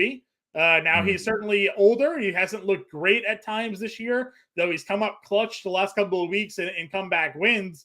But do we underplay the Tom Brady sort of multi-narrative here? A guy that didn't want him, hometown return against San Francisco. Do you think he's got one more, big bullet in him? Yeah, I mean, he grew up there. Friends and family will be there. I never count out Tom Brady. And I mean, he made some insane throws last week, especially the one to Mike Evans, who was an absolute laser beam. I could see them putting together a good game today. And part of that was Bruce Arians said it himself. He goes, they were like, would you ever let Tom Brady go play for another team? He was like, absolutely not. Like, he's like, we're trying to win the Super Bowl. You're not going to let Tom Brady go play for anybody else. So yeah. I don't think it was just the 49ers in that one. I think Tampa Bay was like, hey, if you're playing football, you're playing football here. Yeah. Well, he was, Tommy was trying to do a power play there. Didn't really work. Didn't really work out for him on that, or on a personal level for as the big he's been going on this year. So Mike Evans over DJ Moore for me as well. We'll try to get through some of these questions quick, Coop. We'll do a mini rapid fire, and because we got some game previews we got to release. Touch upon for those in the betting world and DFS as well. So Sky Empire, you got Debo or ATN today? I like ATN, man. He's playing massive snap share. If you can start, my rule of thumb is usually if I'm picking between an RB1 and a wide receiver 1, I take the RB1. So I'm starting Travis Etienne. Burrow or Tua? I'm going to go Tua here. I don't know how your thoughts are. Absolutely. That's shootout city, that game. Yep. Let's see. We talked a couple of those already. Messages. Start Lawrence or Goff today? I like Goff. Goff, yeah. Goff is will QB1 this week. Yep. Playoffs start this week. Oh man, tough break for those in that league for the week 14 guys. Need 2 running backs that are flex: Fournette, Dobbins, Homer, P. Ryan, Jameson Williams, Kendall Hinton, DPJ. Tough. You got to play Fournette. Obviously, if he's in, you got to play Homer because he's going to start. I cannot trust J.K. Dobbins in his return from IR. P. Ryan, Joe Mixon's back, so you can't go there. So you got to go Homer and Fournette as your 2 running backs. Probably, I guess, Dobbins if Fournette's out, but it's gross. It's not good. If Fournette somehow out, then you go Dobbins. Yeah. You got to. You can't start P. Ryan with Mixon playing, Yeah, it's tough to play. For the flex, Peoples-Jones for me. Yeah, for sure. He played 60 of 63 snaps, and, you just hope that Deshaun Watson turns it on. Yep, I'm with you there. Mark wants to know Prescott or Watson today. Oh man, Prescott has scary narratives. I'm afraid they just run the ball too much. Give me Watson. This feels like a shootout game. Yep, it feels like a shootout game against Cincy. So give me Watson over Prescott. Pacheco or Harris in the PPR league today. What Harris? Yeah, Damian Harris. Yeah, no, Najee Harris. Oh, Najee. Oh, I was gonna say okay. Yeah, I think I would go. So Pacheco, this should be the game script that favors Pacheco, but Najee isn't splitting with Jerick McKinnon. What do you think, John? Yeah, Pacheco, I think because he'll get that volume eventually in that game. I think Kansas City just buries the Denver today. So I think Pacheco's got that upside over Najee Harris personally. Okay. Yeah, no, I'm with you. Pick 2, Judy Evans or Devonta Smith. Evans and Devonta Smith. Homer or Latavius on a full PPR. I think I'm just starting Latavius Murray just because I know he's the only guy in town. Mike Boone doesn't even play. Yeah, that's fair. Eric Figueroa wants to know James Cook or Hollywood Brown. Gotta go Hollywood Brown. Yeah, gotta go Hollywood. Hollywood played 63 of 65 snaps before the chat, dude. And good morning, Eric. What's up, buddy? We see Eric a lot, dude. He's a good dude. Yep. Let's see here. We got a bunch of keyboard slams for name, but he wants to know Fournette, Singletary, or Williams. Is that Kyle Juszczyk? Yeah.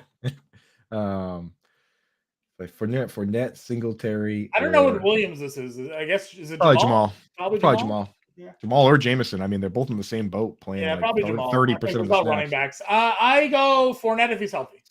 Fournette if he's healthy, yeah. But if you hear anything that's indicating he's limited or he's not playing, go Singletary. Yep. Half PPR, Juju or more for Evan. Ooh. I'm gonna go Juju. Yeah. Yep. And then I'm gonna go Kyler over Watson. What are your thoughts? Kyler, we talked about earlier. The Patriots you can run. Mobile QBs can run on the Patriots. They can. I agree. Rashad White or Dameon Pierce, Coop? Dameon Pierce. Steelers D or Patriots D today? Steelers versus Tyler Huntley. Yeah, Steelers versus Tyler Huntley. So that is. We got one more. Mari Cooper or Jerry Jeudy? Mari Cooper. I'll say, especially in DFS, a team like the Steelers, because a lot of times the big difference maker is a team that scores a touchdown or has the turnovers. And TJ Watt, man, that guy can just get his hands on the football. Like he's always stirring up some sort of trouble, whether it's an interception that he shouldn't be making or, a strip sack. Like TJ Watt is he's a game-changing player. And he's active. And they took him off the injury report, I think. He was questionable. I don't even think he's on the injury report. So. No, he's good. Over in our Bettor Sports chat here, Ann wants to know, she's got a lot of Duvernay. Do you play him over Chark or Gallup? I'm playing Chark. Playing Chark today. Chark, yeah. I mean, it's a shootout. He had 98 yards last week. And, they're going to be chucking today. Chucking football over there. Yep. Ross says, replying Hurts from Brown and Smith stack and non-PPR. He also has Cook and Homer. Would you play Homer or Cook over Devonta? Still go with the Eagles stack there? Stack it up, dude. Yeah. With no Dallas Goedert, it's like you're not going to get more highly consolidated, right? Like if you had Jalen Waddle and Tyreek Hill, you would, and Mike Gesicki's playing 8 snaps where he played last week, you would start them both. And I think it's no different with Goddard out. Like those are the guys now. Those are the dudes. Yep, I agree with you. Ross wants to know, playing for keeps wants to know, do you like Thielen and Hawkinson with Jefferson being held down? Now, this is obviously in week 3, Detroit, Minnesota played. Jeff Okudah held Jefferson to like 3 for 30. So people were wondering if Okudah's just got the number for Jefferson here. Thielen is a very, very great value on DraftKings tonight. He is $4,900 Coop for Adam Thielen. In that game against Detroit, I think he had 80 yards and a touchdown earlier. Yeah, I'm in on both those guys. TJ Hawkinson is my one. If you're going to pay up at tight end, if you're going to pay down, start Chig Okonkwo or start Daniel Bellinger. If you're going to pay up, I'm not paying up for Kelsey. I'm not paying up for Andrews Kittle. The guy I'm paying up for is TJ Hawkinson. You got a lot going in his favor. It's a shootout game. Detroit is a bottom 5 team versus tight end. You got the revenge narrative. You have his usage is great. Jeff Okudah is a problem for Justin Jefferson. I mean, like conditions are perfect for TJ Hawkinson today. Yes, we love Hawkinson. Everybody's in on him. He's the chalkiest tight end in DFS this week outside of Kelsey because they love. The public cannot get away from revenge narratives. We're all a sucker for it, but this is a spot where like the revenge narrative comes into play with the matchup, right? So it's like everything is coming to head when it comes to DFS and seasonal this week for TJ Hawkinson. Can I read you one quick line from my article this week on TJ Hawkinson? I wrote this in the article. My Quick Out podcast co-host, John Impemba, often talks about good chalk, a popular player that you should start to not miss out on, and bad chalk, a popular DFS player that you can fade to get an advantage over the other gamers. Given the info above and the Viking recent tendency to get pulled into high-scoring games, TJ Hawkinson is the good chalk this week. So Yep. John Impemba getting a shout-out in my tight end article this week. I appreciate that, Coop. Listen, if you're not listening to the Quick Out podcast, one, you should. It's available in like every medium you can possibly download a podcast to. iTunes, Google Play, Stitcher, Amazon. It's all there. No reason not to go like and subscribe. Coop and I break down every game, and it's Quick Out for a reason. We give you only the information you need to know. We give you the meat and potatoes. We get you out of there in like 45 minutes to an hour. But I mean, I'm not to toot our own horn, pat ourselves on the back, Coop, but we give some good stuff over on that podcast. So, we're right about stuff. Yeah, we give out prop bets. We give out actual bets. We give out Thrive fantasy picks. Like we get it all in and out. That's why it's Quick Out. Yeah. We talk a lot of it. It's great little package there. So sure, we're in week 14, but you know what? We got a week 15 podcast, week 16, 17, 18. Never too late to go download and check it out there. So go ahead and listen to the podcast on a Thursday or a Wednesday. Join us Sunday morning for the game day playbook here and get everything you need to know for your lineup construction. Last question here before we go to a quick break. He's got a Dallas kicker, Brett Maher there. Would you pivot to someone else considering all Dallas does is score touchdowns? This week might be a week to move off of Maher because I don't know if Houston's going to be stopping that offense. But, kicker is very difficult to figure out week to week as well. So it really depends on what options you have out there. If you want to throw us a couple of names, maybe we can help you out a bit there, Ross. But keep Maher on your team though, because he's got a big leg, big 50-yard plus leg there. Here's what I would do, and this is what I actually do in my leagues. Find and follow Lindellians on Twitter, Linda, and it's LINDELLIONS. Our own Howard Bender had her on as a co-host for the Fantasy Alarm Woman of Fantasy Football week this week on the Fantasy Alarm show. She did a great job. You go over to her over there and check out her rankings are up on the Matthew Berry Fantasy Live. She puts more work into that than anybody else at that particular position. I just kind of follow what she does. So as far as kicker advice, Lindellians, Linda on Twitter, she crushes. So if I would go there and just look, if there's somebody better than Brett Maher on the list, pick him up. If there's not, start him. That's what I do. Makes He's got McPherson and Myers are available. Myers, obviously, Seattle's offense here today at home, but missing some potentially key pieces there going up against Carolina. McPherson, big leg, been a bit hit or miss at times, but Cincinnati, we know, moves the football there. You got to lean on the kickers. Has Linda got her rankings out there? Does she have I'm trying to have a spot there for McPherson or Myers? We'll check on that. Yeah. What do you got? You got one? I'll pull them up. Hit the break, and I'll get that. Yeah. So Ross, we'll get that for you when we come back here from break, and then no more breaks after that. We're going to be answering your questions. We're going to be breaking down your game previews here. This is the Week 14 Game Day Playbook live stream on the Bettor Sports Network. Coop and I will be right back.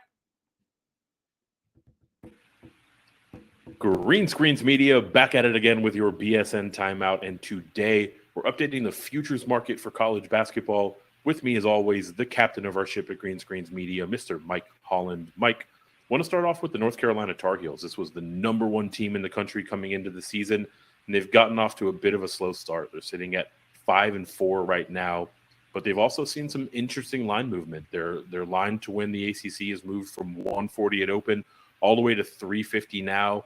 And look, this is a story that we saw with them last year, right? Kind of stumbled out of the gates, but ultimately this team is way too talented to not turn it around. Eventually they're going to figure out they need to get Baycott the ball. So like them at this plus 350 price to win the ACC. Yeah, I'm not worried about North Carolina. Hubert Davis, these guys are going to get it figured out. Let's slide over to a wide open Big Ten. Michigan opened up plus 475 to win the Big Ten. They're now plus 1,500, so some longer odds here. The loss of senior guard Jalen Llewellyn hurts, but you have guys like Kobe Buffkin, Jett Howard that should continue to progress and help support star big man Hunter Dickinson. Also, if there's another coach that can get it done, it's Juwan Howard, right? Has already led this team to a Sweet 16 and an Elite 8. Definitely like the long odds here for the Wolverines to take down the Big Ten. This is the same case we were making when they were 475. So you get 3x the odds on that. There's a lot to like there. I want to go over to Gonzaga. This is a team that opened at plus 900 odds to win the Natty. Gotten off to a 6-3 start. So now their odds are all the way up to plus 2,200. A lot of that has to do with the tough non-conference schedule. They've dropped a couple of games there, but they still got a lot of things working in their favor. They still got Strother. They still got Timmy. They're also seeing guys like Nolan Hickman and Malachi Smith take a bit of a step forward. Really like the Bulldogs to get it together as we get down the stretch run, and I like them at this 22-1. Yeah, West Coast Conference play should be good for Mark Few and that squad. But let's slide over to the Big East. Creighton, plus 2,500 still, which is what they opened at to start the season to win the national championship. Lost 3 games here in the early going. Tough non-conference. Losses to Arizona and Texas are never easy, but a real bad home loss to a Nebraska squad where they were favored by double digits has some questioning if this team can make a deep run in the big dance. Look, they still have one of the top starting rosters in the country. This team should be probably closer to plus 12 or plus 1,500, so I still have faith that Creighton can get it done. Yeah, this team has no business being 25-1, whether now or at the beginning of the season, right? So that will do it for your BSN timeout. Make sure you stay locked here on the Bettor Sports Network and check out Green Screens Media on Twitter, TikTok, and YouTube so you don't miss a minute of our college basketball coverage. The Game Day Playbook, presented by FantasyAlarm.com. Welcome back, everybody. Game Day Playbook, presented by FantasyAlarm.com. Getting your week 14 questions and answers. Yeah, we were ready, Coop. Again, week 14, big week for many. Fantasy playoffs starting next week for most. Some are in it now. Hopefully, we're giving you the advice you guys need to get over the hump there, Coop. Before we went to break, we had a kicker question from Ross here, McPherson or Myers. What's our friend Linda got for her rankings this week? You got you muted, Coop. Got you muted. Got to hit the button. Here we go. Sorry, I was all fired up listening to that Sam Spence music, dude. Boom, boom, boom. Forgot to turn my mic back on, dude. So, Brett Maher, she's got a pretty high top 10 kicker this week at 9, but she has Evan McPherson at 4. So McPherson for her top 5 play this week. Got to get him in there. And I see Ross, you asked, what's her handle again? It's LINDELLIONS.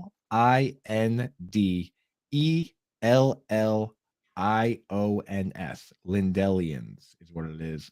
It's Linda TM. If you see the picture, she's got the pink shirt in the picture there. She does a great job with the kicker position. So give her a follow, give her a shout out. Give her a follow, give her a shout out for sure there. Coop, let's get into some of these game previews here. A lot to talk about. Again, we're not abandoning your questions. I see them. We will hit them before the show ends. I 100% promise you. And if we see any questions that are pertaining to the games that we're talking about, we'll hit them in there as well. So just stay with us. Listen up to what we got going on here. Top game of the day is going to be the Vikings versus Lions here, especially in DFS. If you go to FantasyAlarm.com, take a look at our draft percentage forecaster. This game is the chalk of the chalk this week. Everybody's getting in on all the top plays in both sides of this one here. Again, the Lions, though, what the interesting part for this was that the Lions, despite their record, despite the fact that the Vikings are 10-2, the Lions are actually home favorites here in this one. Lions at 1.5-point home favorites, a 51.5 game total, Coop. What are your thoughts on this one? We did a little bit of the debate with DeAndre Swift, Jamal Williams, Jameson Williams last week being activated. We expect him to see more playing time this week here. And then on the opposite side, you know where the ball is going. You got Hawkinson with that such a crazy snap share in target percentage since joining Minnesota. Thielen, Jefferson, Cook. It's just going to be a fun day to watch some football in this Minnesota versus Detroit matchup. Yeah, man, we're going to talk about some of these games where we want no part of them, or we want to even fade the good parts if possible, especially in DFS, right? You know, you look at some of these under, 51.5 point over under compared to the highest of the day. Highest of the day. Well, actually, no, tonight's game. Well, I'm talking main slate. The main slate. That's right. Yeah. So you want to stack up guys in these games first. You look at the Ravens game, 36.5 points. I mean, we're talking multiple touchdowns. They're expecting multiple more touchdowns to be scored in this game. So you want those players. On the Viking side, so easy to just get in. Thielen, Hawk. It's 4 guys. Thielen, Hawk, Jefferson, Cook, right? And then, of course, the quarterback. On the other side, I'm down to mix in Chark, Jameson Williams, if you're feeling froggy. How's he priced this week, John? Did they bump him up at all? Williams is 44, I want to say. So, yeah, you got bumped up on DraftKings. Worth a stab. I mean, this guy would have probably, there's a good chance he would have been the number 1 wide receiver drafted this year had he not gotten injured, right? So, you got to get those guys into your lineups. I'm loving this one. And also, I'm willing to bet this one. I don't really, I don't gamble just to gamble. I'm throwing the gauntlet down when I feel good about a game.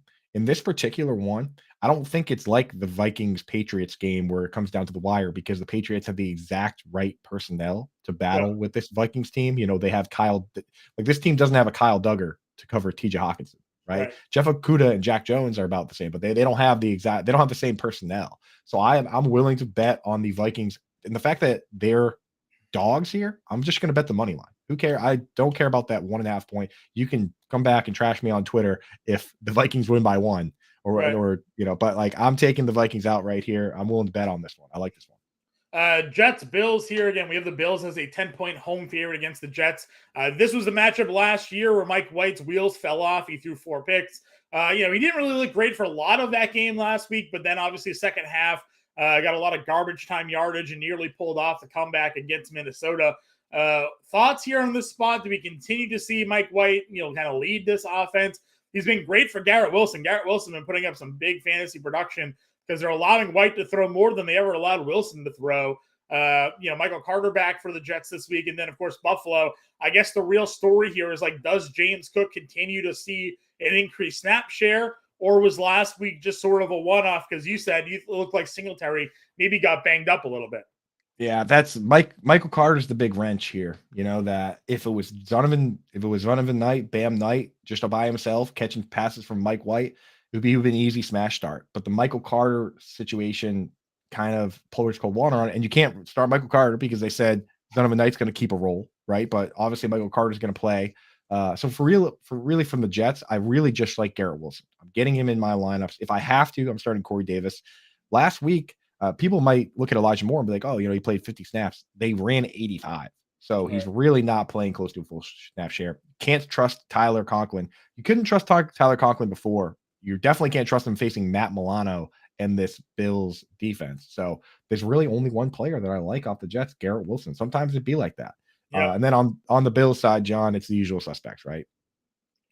Yeah, I mean, it's Diggs, it's Gabe Davis. And again, it should be Devin Singletary, but we'll see if Cooks sees 50% of the offensive snap share. Cooks' involvement in the passing game the last 2 weeks has been pretty encouraging as well. This is what they drafted him for, remember? Right. When they tried to go get J.D. McKissick and he backed off of them. He bailed out on them, and then they used the second-round pick on James Cooks, and now Cooks the last couple of weeks getting that pass game work. Singletary early on in the year was running the most routes of any running back in football. So something to watch there with Devin Singletary as this week moves on, because that could really tell what his usage is going to be like moving forward for those in the fantasy playoffs. Browns Bengals should be a good one to watch here. Again, Deshaun Watson last week, super rusty looking. Really bad game plan for the Browns against Houston. We thought Nick Chubb was going to be a baller. They barely used him. He had 8 carries at halftime of that game there. Now they're going up against a Bengals team here that is fully healthy. Joe Mixon's back. Jamar Chase came back last week. Looking like it could be a shootout in this one. So maybe Deshaun Watson's got to step back there and really unleash in this Bengals matchup. Yeah, man. We got our boy Swansea Sea Snakes, my boy Nikki in the chat saying Bengals going to pound them. And I don't think that that's crazy. I think it's a very real possibility that, Deshaun Watson just doesn't. It's a new playbook. It's a new team. He hasn't played in a couple of years. I think he's a good player, but sometimes it takes those guys a little while to get up to speed. So I think there's a chance that the Bengals do crush in this one. Another road game for him as well. You have to have a home game. Road game. Yeah, and last week's game really speaks to how bad the Texans are because teams can't even just lose. Sometimes a team wins a game. Sometimes a team loses a game. The Browns tried to lose this game, and they couldn't even do it against the Texans. They did everything. No offensive touchdowns in that game until the fourth quarter, and yet the Browns still hung 30 points on them. So it was like Army Navy, dude, where it was just nobody wanted to win, but the Texans couldn't possibly win. So but this Browns team, they really need to get the running game going. I think this is one where you maybe bet the halftime, bet the second half lines or bet the live lines. If Nick Chubb isn't getting going early, could be a long day for the Browns. Day for the Browns. But you trust Mixon first game back, John? Yeah. He's good. This is we talked about it last week, right? In the Browns Texans game, the only team worse against the run than Houston was Cleveland. So you have Joe Mixon here against Cleveland. I expect them to utilize him as he would be, assuming he is healthy. I just want to warn people of please do not do this. I've seen it floating around in Twitter. It's way too cute. Do not start Mitchell Wilcox at tight end, even in DFS, even if there's a fire. This guy is not a pass catcher, and he's at best, the 5th target on the team? Yeah. Chase, Higgins, Boyd, both the running backs. Mixon's on pace for like 70 targets this year. Mixon, P. Ryan. Hayden Hurst was already the most boring tight end in the league, and now you're going to start their blocking tight end, Mitchell Wilcox, dude. Yeah. This guy runs he runs like a 4.98 or something like that. He's like 20th percentile speed. Like, just don't do it. He's great blocker. Don't want to besmirch the guy. I'm just saying, don't do it in your fantasy team. Yeah. You know? Texans Cowboys here, 17.5 total in this one. Cowboys are at home. No Brandon Cooks, no Nico Collins here. We touched upon this a lot. In DFS, if you want to throw the dart play on Moore or on Dorsett, you can. Dorsett's mint price. Moore also pretty inexpensive, but we're not expecting much from Houston, the offensive side of the ball. Coop thinks you can run Pierce out there. Possibly. He looked good last week in a game where they were never really in it. So, the best way to beat the Cowboys pass rush is to run up the middle against it, because they get too far upfield. And then there's just a lot of gaps there for Pierce to run through. So if that offensive line can get some holes, he could have some chunk plays. But for Dallas, it's the running backs. Pollard and Ezekiel Elliott are both usable this week, both usable in DFS. Depending on what platform you're on FanDuel, Elliott's more expensive than Pollard. On DraftKings, Pollard's more expensive than Elliott. Just play the cheaper of the two, and I think you'll be fine. Yeah, I like that. I like starting one of them. You talked about starting both of them. Start one of them, because what happens if a guy comes out first, God forbid, comes out first play of the game and gets hurt? Now you have the obvious RB1 on the week. You know what I mean? Like, happens all the time. So, and plus you got a good floor and that possible upside. I love that. Pollard's a more explosive guy too in the spot. Like, he can break the 70-yard run. I don't think Elliott's got that in him anymore. Yeah. And I mentioned Dameon Pierce. Dameon Pierce is not a guy I'm starting in DFS because I don't like the ceiling, but like I said earlier, the Cowboys letting up 130 yards on the ground per game to running backs. That's like 24th in the league. It's not like we're talking about the 49ers here letting up less than 80 yards a game. So like DFS, I don't like the upside because they're not going to be they're not going to be winning at any point. Running is the luxury of the winning team. But if you're talking about redraft and you're looking at guys that might not even play, like who knows with Tony Jones Jr. and Travis Homer what's going to go on there. Like, give me the guy I know is going to play 70% of the snaps and probably have 50 to 70 yards. It's good. You need that. You need that floor. So I do like Dameon Pierce in regular leagues. Yep. YouTube, I see your questions over there. We're going to get to them. We're just finishing up some of these game previews here. It's only a short slate with 6 teams on bye, so we'll be sure to go ahead and get everybody's question answered before we end there today. Get your questions in there. We decided, Heather, I'm sorry, our producer, we're canceling the breaks. We'll do some ad reads. We'll mix them in. This is too important of a week. Too much DFS. Too much betting. We got too much going on. Breaks are canceled from here on out. It's all fantasy football. We'll do a promo code read at some point, but let's just keep rolling, John. Yep, for sure. So next matchup here that we got on the board, we got Jacksonville versus Tennessee. Lawrence is expected to play. We're still waiting on the Zay Jones news again. Front Yard Fantasy will have that for you. They got the inactives coming in. So stay with us even after the game day playbook ends. Hang out with the Front Yard Fantasy crew there from 11 to 1, and they'll go ahead and get you all the latest inactive news there. But assuming Zay Jones is in or out, that will obviously change some of the things we're doing with Jacksonville in their passing offense. Treylon Burks is already ruled out. Any interest in Nick Westbrook at Keeney this week, Coop? That's how I feel about it. If that sums it up. Robert Woods, Nick Westbrook, Keeney. If I'm going to start anybody off this team, it's going to be Chig Okonkwo, right? Because he's like, what is he? He's under $3,000. I'm excited for the guys that the offensive coordinator is excited for. So exactly, dude. 5 targets. I'll live and die by the coach speak on a guy that they invested in. So we'll go there. I actually tweeted that. I said I don't trust any coach speak unless it's positive things about Greg Dulcich and Chig Okonkwo. Then I believe that it's a fact. So, but I'm in. I mean, it's an easy way to sneak somebody in there, and if the balls get distributed evenly to Robert Woods and Nick Westbrook, Akine and Chig and Austin Hooper, the value is with Chig. You can start him at tight end, right? If everybody gets 5-6 targets, then you lost if you started Robert Woods, but you won if you started Chig. That's the secret. Yeah, and again, we talked about it. Chig already with 3 catches of 40+ yards on the season, so he's been a big play guy for this Titans offense here. Of course, you go ahead, Derrick Henry season. He has torn apart Jacksonville. over his career. So, you were never going to not play him. But in DFS, if you want to be different today, because I don't think anybody's spending up at running back. They're playing the mid-tier running backs there this week. They're going to spend up at wide receiver. Go put Derrick Henry in your lineup. I know people have looked at the game logs recently for the Titans, and Derrick Henry's numbers have not looked great since that Houston Texans game where he ran for 200-plus yards, but the matchups were tougher. This is a much easier matchup for him to run the football against. Put Derrick Henry in a lineup right now, and then go sit down with a cup of coffee and watch Derrick Henry highlights. Just write in Derrick Henry greatest plays. Probably half of that highlight tape is going to be against the Jacksonville Jaguars. Right. Just that big, what was like a 90-something yard run where he stiff armed like 4 guys. That was the Jaguars. Like, he crushes the Jaguars. He crushes the Texans. You should get it. Make at least a lineup with him, and it's fun. Did he have 2 years? Was it 2 or 3 years in a row? He had like 90-plus yard touchdown run against Jacksonville or something like that. Like, exactly. Yeah. Like he's got their number, and it's a lot of fun to have that guy in a lineup. So. Yep.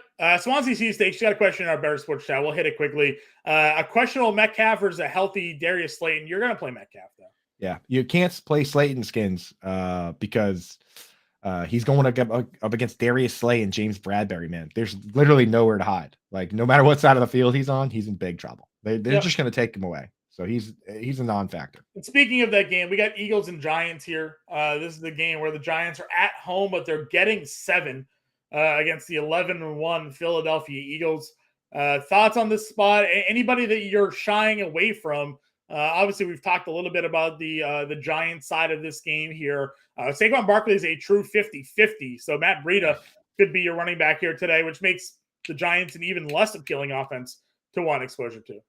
Stay tuned to the show after ours, Front Yard Fantasy, with JL, Simon, and Joey. At 11:30, the official inactives come out. You'll know whether Saquon is playing or not. And, I'm okay. If he's completely out, start Matt Breida. Matt Breida's got a couple touchdowns, man. He's got something in the tank there. But beyond that, I'm not starting any of the wide receivers against the Eagles. Daniel Bellinger is the one player that interests me. I mentioned it briefly earlier. The Eagles are killer on the outside, but they lost their kind of breakout safety, CJ Gardner-Johnson.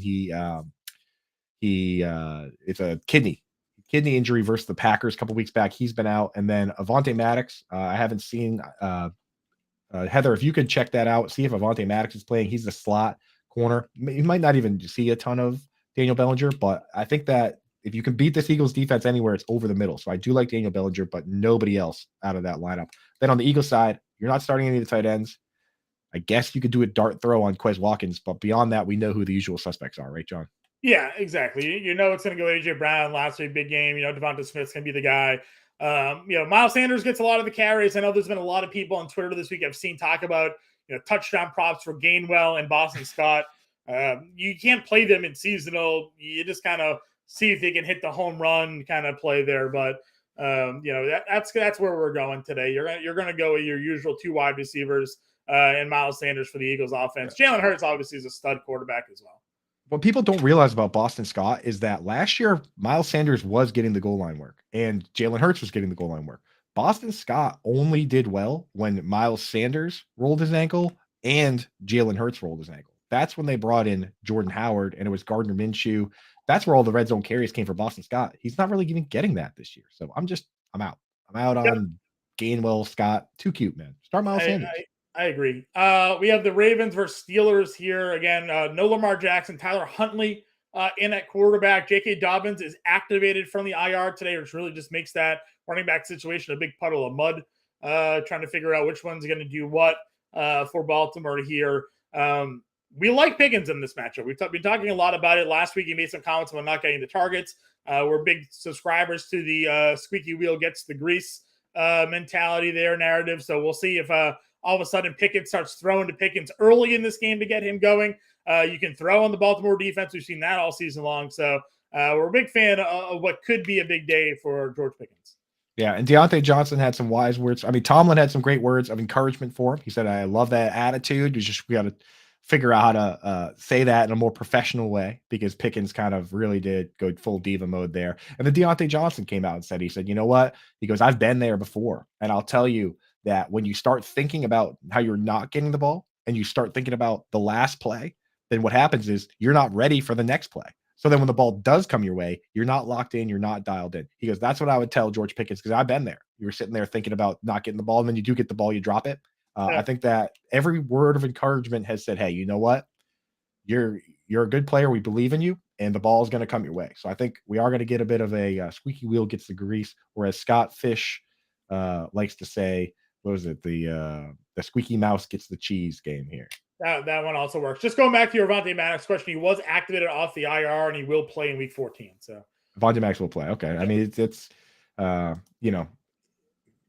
probably not enough to move Bellinger in my rankings, but maybe if you were going to make a couple Chig Okonkwo lineups, a couple Daniel Bellinger lineups, maybe you make a few extra Chig ones. Yeah, I think that works. Anybody in Baltimore that you have interest in out of Mark Andrews? Devin Duvernay, if you must, and maybe in DFS, he's at least playing all the snaps. I'm not going to start DeMarcus Robinson. I was going to say, what do you think? But DeMarcus Robinson has been the more productive wide receiver. Any you think that? He's the one that he draws the tougher matchups, man. In this particular one, I don't love it. Okay, let's finish up. We got a couple more games, then just questions the rest of the show here, guys. Yes. We have the Chiefs versus Broncos here. No Kadarius Toney, no Cortland Sutton, top 2 wide receivers there for the Chiefs and Broncos, or not the top 2, but the top wide receiver for the Broncos. Toney's still out for the Chiefs there. Juju is in. Great spot for Travis Kelce or Isaiah Pacheco. We're in on the Chiefs. I'm not playing anybody for Denver. Judy, if you have to, he's a wide receiver 3 this week. Latavius Murray, I don't think you're going to get much out of him here.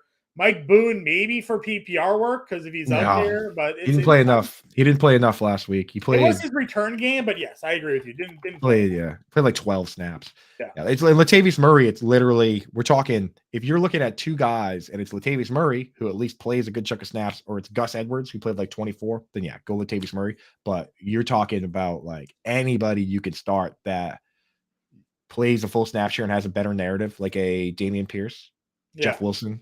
Got to go those guys over Latavius Murray. Yep, I'm in a full agreement with you on that one as well. So again, you can play the Chiefs, you can play Marquez Valdes-Scantling, you play Juju Smith-Schuster, Travis Kelce, Isaiah Pacheco. All of those guys are going to be in play this week. So Denver side again, don't just find somebody else unless you have to play Dolchik or Judy. I think those are the 2 startable. Yeah. Those are just startable for sure. Yep, for sure. Buccaneers 49ers again, waiting on the Leonard Fournette news. Per Adam Schefter, he is expected to play. So that kills kind of your Rashard White interest, I think, because Fournette starting just cuts into too much of the workload there. If you want to be, in DFS, if you wanted to be different and throw White and maybe that foot injury kind of creeps up on Fournette and then he ends up missing like the second half or something like that, like we saw in that Germany game, then maybe there's some upside potential, but it would really have to be like a 1 of 20 lineup spot, 1 of 5 lineup spot where you play some Rashad White. Yeah, when it comes to these particular things, these matchups, especially for us that we play so many different leagues and we have DFS and all this stuff going on, where we try and find the best way to get access to what we think is going to happen. Like for me, Rashad White, like the last couple of weeks, last week they dropped back 59 times. The week before that, Rashad White was the only back. That's why he's getting all these targets, right? If you think Rashad White's going to be good, you need them to throw the ball because this is not a good 49ers. It's a very good 49ers rush defense, right? Rather than start Rashad White and risk my whole fantasy team on it, what I would do is just go in and bet Tom Brady over 24.5 completions, right? Like find the root of what you need to happen and just, go on your app, reach out to a buddy, see if he'll take the bet, and do 24.5 completions for Tom Brady. I think that's the simplest way to do it. And I think it's very possible in this matchup. Like Tom Brady's not going to quit.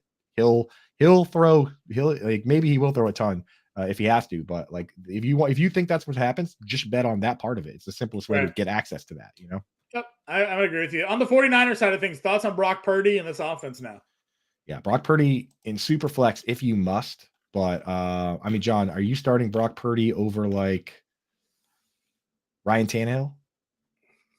Maybe, honestly. Yeah, that's what I'm saying. Yeah. Brock Purdy or Russell Wilson.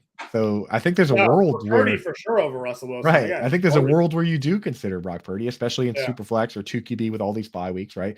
Brock Purdy or Davis Mills. Purdy. So that's what I'm saying. So Purdy's actually viable. There's a lot better. There's more offensive talent around Purdy to be successful than those other guys, right? So just remember 37.5 point over under. It's not a good DFS setup, right? It's not a good, you don't want to start you start Kittle in your regular league, but you don't start him in DFS. Right. Yep. I'm with you there as well. Panthers, Seahawks. The one here, obviously, Metcalf expected to play. Walker in Dallas not expected to play. Donta Foreman got a full practice in at the end of the week. He's in a really great spot today. We put him in the contrarian corner video for DFS. He's only like $5,300 on DraftKings, a really good value over there to get in your lineup. Seattle's not a good run defense. Their secondary hasn't been terrible, so I'm not sure if I love DJ Moore or anything this week here, but Donta Foreman for me, I think, is in a good spot for Carolina. Yeah, you start Donta Foreman, you start DJ Moore if you have to. Sucks that Seattle is one of the worst teams versus the tight end, and you can't start Tommy Tremble or Ian Thomas anywhere or any of those guys. So it's a waste of a good matchup. And then, of course, on the Seahawks side, you start Lockett, you start Metcalf. The problem with Disley and Fant is that Fant has produced a little bit, but they split snaps like right down the middle. 45 dropbacks. They each ran about 20 routes. The week before last, Disley ran 2 more routes than Fant. You can do it, but it's just not a high upside play. Not a DFS play, Fant is. Yeah. But maybe if you're in a deep redraft or something, but still, again. Yeah, when I first looked at this slate this week, I really liked the price point for Geno Smith and the wide receivers for Seattle. If you want to be different, because everybody and their brother is playing this Detroit-Minnesota game, I know it's not a high game total, but from the Seattle side of things, it's a pretty good value. And the fact that they don't have any running backs, but Travis Homer's going to be their lead back today, I think you could see them have to throw the football a bit more today, and that is an appealing contrarian GBP option for me. Well, I'll tell you what, we've come so accustomed to these shootouts and all that stuff. Last week there were a bunch. Quietly, 44.5 there's only 3 games with a higher over under. One of them's the showdown slate game, the Dolphins Chargers, so that's not even on the slate. So on the slate, the only higher game totals are that the Vikings Lions game that everyone's going to be on, and then you have the Browns Bengals at 46.5. So 44.5 isn't bad at all, right? Sure. Yeah, and it opened at 43.5, it's up to 44.5. Spread down. Seattle opened at -6, down to -3.5. So money moving in on Carolina here. Listen, I just think it's an interesting spot for Geno. Popped up a little bit on the injury report with a sore shoulder, but it seems like he's all good to go now. So I just like that as a contrarian play going with Geno Smith here today. I think he's thrown at least 2 touchdowns in all but like 1 week this season. So just been a really good fantasy option in both DFS and seasonal. Let's get to these primetime games quickly. Dolphins, Chargers. Mike Williams going to be back for the Chargers here. What we like here is we know where the football tends to go with these 2 teams. Yeah, it's exactly. You want that highly consolidated offense, so it's like who to start. Tyreek. I mean, the real question, because we already know who you're starting. You're starting Mike Williams. You're starting Keenan Allen. You're fading Josh Palmer. Gerald Everett, if you must. I mean, it's a good matchup at a shootout, but Mike Williams being back kind of takes some of that luster off. The real question, John, for this one is the showdown slate. How do you differentiate your team from everybody else's? So where's a sneaky play here? Is it Josh Palmer? Is it Josh Palmer? Josh Palmer, because Mike Williams is back. Yeah. Yeah, I think he's going. It's DeAndre Carter goes to the bench, but Josh Palmer stays out there. Yeah, it's probably Josh Palmer for showdowns. On the Dolphin side of things, you mentioned, if something happens with Waddle, where pregame warm-up, he tweaks himself. You got Sherfield. Sherfield still might be your showdown contrarian play because he does get some looks out there. Gesicki probably a showdown contrarian play because I know it's not a good spot against Derwin James. So we're talking showdown, so you got to take that a little bit into consideration. And then he figured out which running back to play in Miami because last week was a kind of a whirlwind there with Mostert getting the majority of the looks. Yeah, if you get Palmer and Sherfield in there, you can probably do whatever you want with the rest of the lineup. Yeah, I would imagine so. You play the kickers. Kickers are always an option there in showdowns. And the Patriots Cardinals here as well. Let's hit this Patriots Cardinals game, and then let's spend the rest of the show just answering questions. Yep, final 10 minutes, nothing but questions for everybody. So Jacoby Myers is out. We're in on Devontae Parker. We're in on Hunter Henry in this matchup here. No, Damian Harris is doubtful, so wheels up for Ramondre Stevenson once again. We like Mac Jones in this spot against Arizona. For the flip side, running quarterbacks have given the Patriots some troubles. There's no Rondale Moore. And again, another team with a pretty consolidated offense. Yeah, I mean, I have Hunter Henry as my tight end 9 this week in my rankings. So forget what's happened so far. right? With this, I don't care about what the points that have been scored. I only care about the points that are being scored moving forward. With Jacoby Myers out, you've got a team in the Cardinals that let Tyler friggin' Higbee have two games with over 50 yards. Hunter Henry has had 5 targets in back-to-back games. He should have had 2 touchdowns versus the Vikings. Last week against Matt Milano, they still threw him 5 balls, even though it's a terrible matchup. So good matchup. No Jacoby. Monday night game. Like, it's a smash spot for Hunter Henry. In redraft, he's hopefully going to solve a lot of problems for people. On the showdown slate, you got to get him in there. He's my play of the week in this game for sure. I got him in a lot of best ball leagues, and I was very disappointed to see how his season has started. But like you mentioned, the last couple of weeks, maybe finally working his way into. You want to be different though on a showdown slate. Play Jonnu Smith. See Jonnu can be the guy to break out there. With Jacoby out, it's that's probably the answer to that problem. Just roll 2 tight ends, right? Roll 2 tight ends out there. I agree with you guys there. Big holiday deal we got going on here with the Bettor Sports Network. Of course, we've been touting all day. It's free to join, free to sign up. But you can also get a subscription that gives you access to all the on-demand content that we have right now. As a holiday gift for new subscribers, get a free 90-day trial when you sign up for monthly subscription. Subscribers can hear all of our shows whenever they want on demand, plus get access to exclusive interviews, features, and special events. And enter promo code holidays when signing up for monthly subscription on the Bettor Sports Network app. Coop, we do giveaways, we do contests, we got interviews with special guests, on-demand content as well. No better time than gifting somebody maybe even a subscription to the Bettor Sports Network. There's plenty of things still to come with the app, even past the football season, which, again, has come and gone very quickly, Coop. Already week 14. Yeah, it's crazy, man. But, yeah, download the app. Get in with us. I mean, we give away stuff all the time. We gave away autographed Patrick Mahomes rookie card on this show. We gave away autographed Ben Coates jersey, autographed Megatron jersey. We've given away a ton of stuff, and we're not done with that. So get in the game with us. I got a show on this network every day, 7 a.m. to 10 a.m. with the Front Yard Fantasy guys. Those guys are coming up after this. So, we have a lot of fun in here, and we do our best to help you win your leagues. And we're going to do that right now, Johnson. Why don't we jump back into the YouTube questions and answer that? Well, actually, it looks like we have. I was going to say we got a question from our friend Sports Center in here. I got to check real quick. Is he playing me this week? Is he playing you this week? Before we give out, the correct advice or not? Not against me. Not against you. All right, we'll go ahead and we'll answer this question. Is Breida startable if Barkley's out in season long? Good or bad chalk in DFS this week, Kuba? I don't know if he'll be chalky. I would not play him in DFS. In seasonal, though, I mean, he's a starting running back. He's decent in PPR leagues.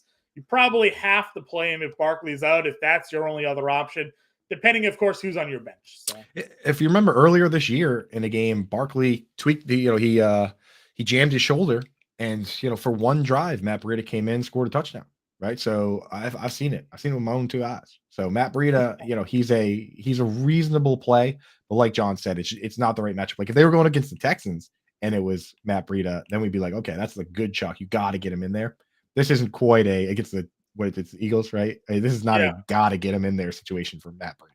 It is not. He's got Breida or Latavius Murray today, though. If Barkley's out, I'd rather start Matt Breida than Latavius. Yeah.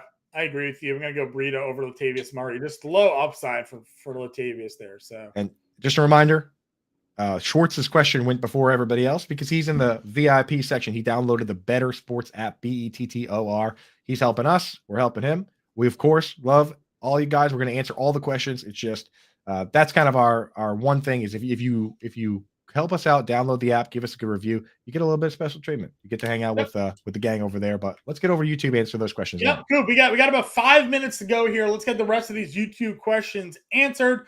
We got one here. We got James Cook or Donta Foreman for today. Donta Foreman.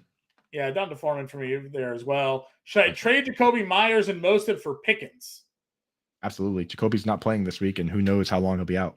Yeah, you need startable guys here. So Pickens works for me there as well. Need 2 out of Palmer and Joker or Jeff Wilson in a full PPR. That's okay. So I'm definitely starting Jeff Wilson. I talked earlier about why I think the narrative shifted last week and why it's going to be back this week. I mean, Teron Armstead's back. So I'm starting Jeff Wilson, and I'm probably just going to start. This question answers itself. If Njoku's active, you probably go there. If he's inactive, you play Palmer. Mike Williams is back, so Palmer is Okay, next one. And I think that Cleveland's going to be in a bit more of a shootout here when Njoku probably has to play a little bit more. So start Mike Williams, DJ Moore, or Latavius Murray. I'm going to go Williams here. Mike Williams. That game's going to be shootout. I want as many pieces of that Miami Chargers game as I can get. I agree with you. That was a big perm over there. Lev Brown wants to know Homer, Jamal Williams, Pickens, or Chark in a full PPR flex play. I lean Chark here. What are your thoughts? Yeah, I like Chark. Again, that's another one. There's 2 games that are 50-point over-unders, and Chark had 98 yards last week, and now you go up against a team that's legit letting up back-to-back weeks over 350 yards to Mike White and Mac Jones. Give me Charknado. Get him in there. Yep. Let's see here. Brendan got a question here. Pick one, Latavius Murray, Zonovan Knight, or Travis Homer. I'm going Homer because I think he's going to be the lead back tonight. I know we talked about this going back and forth here.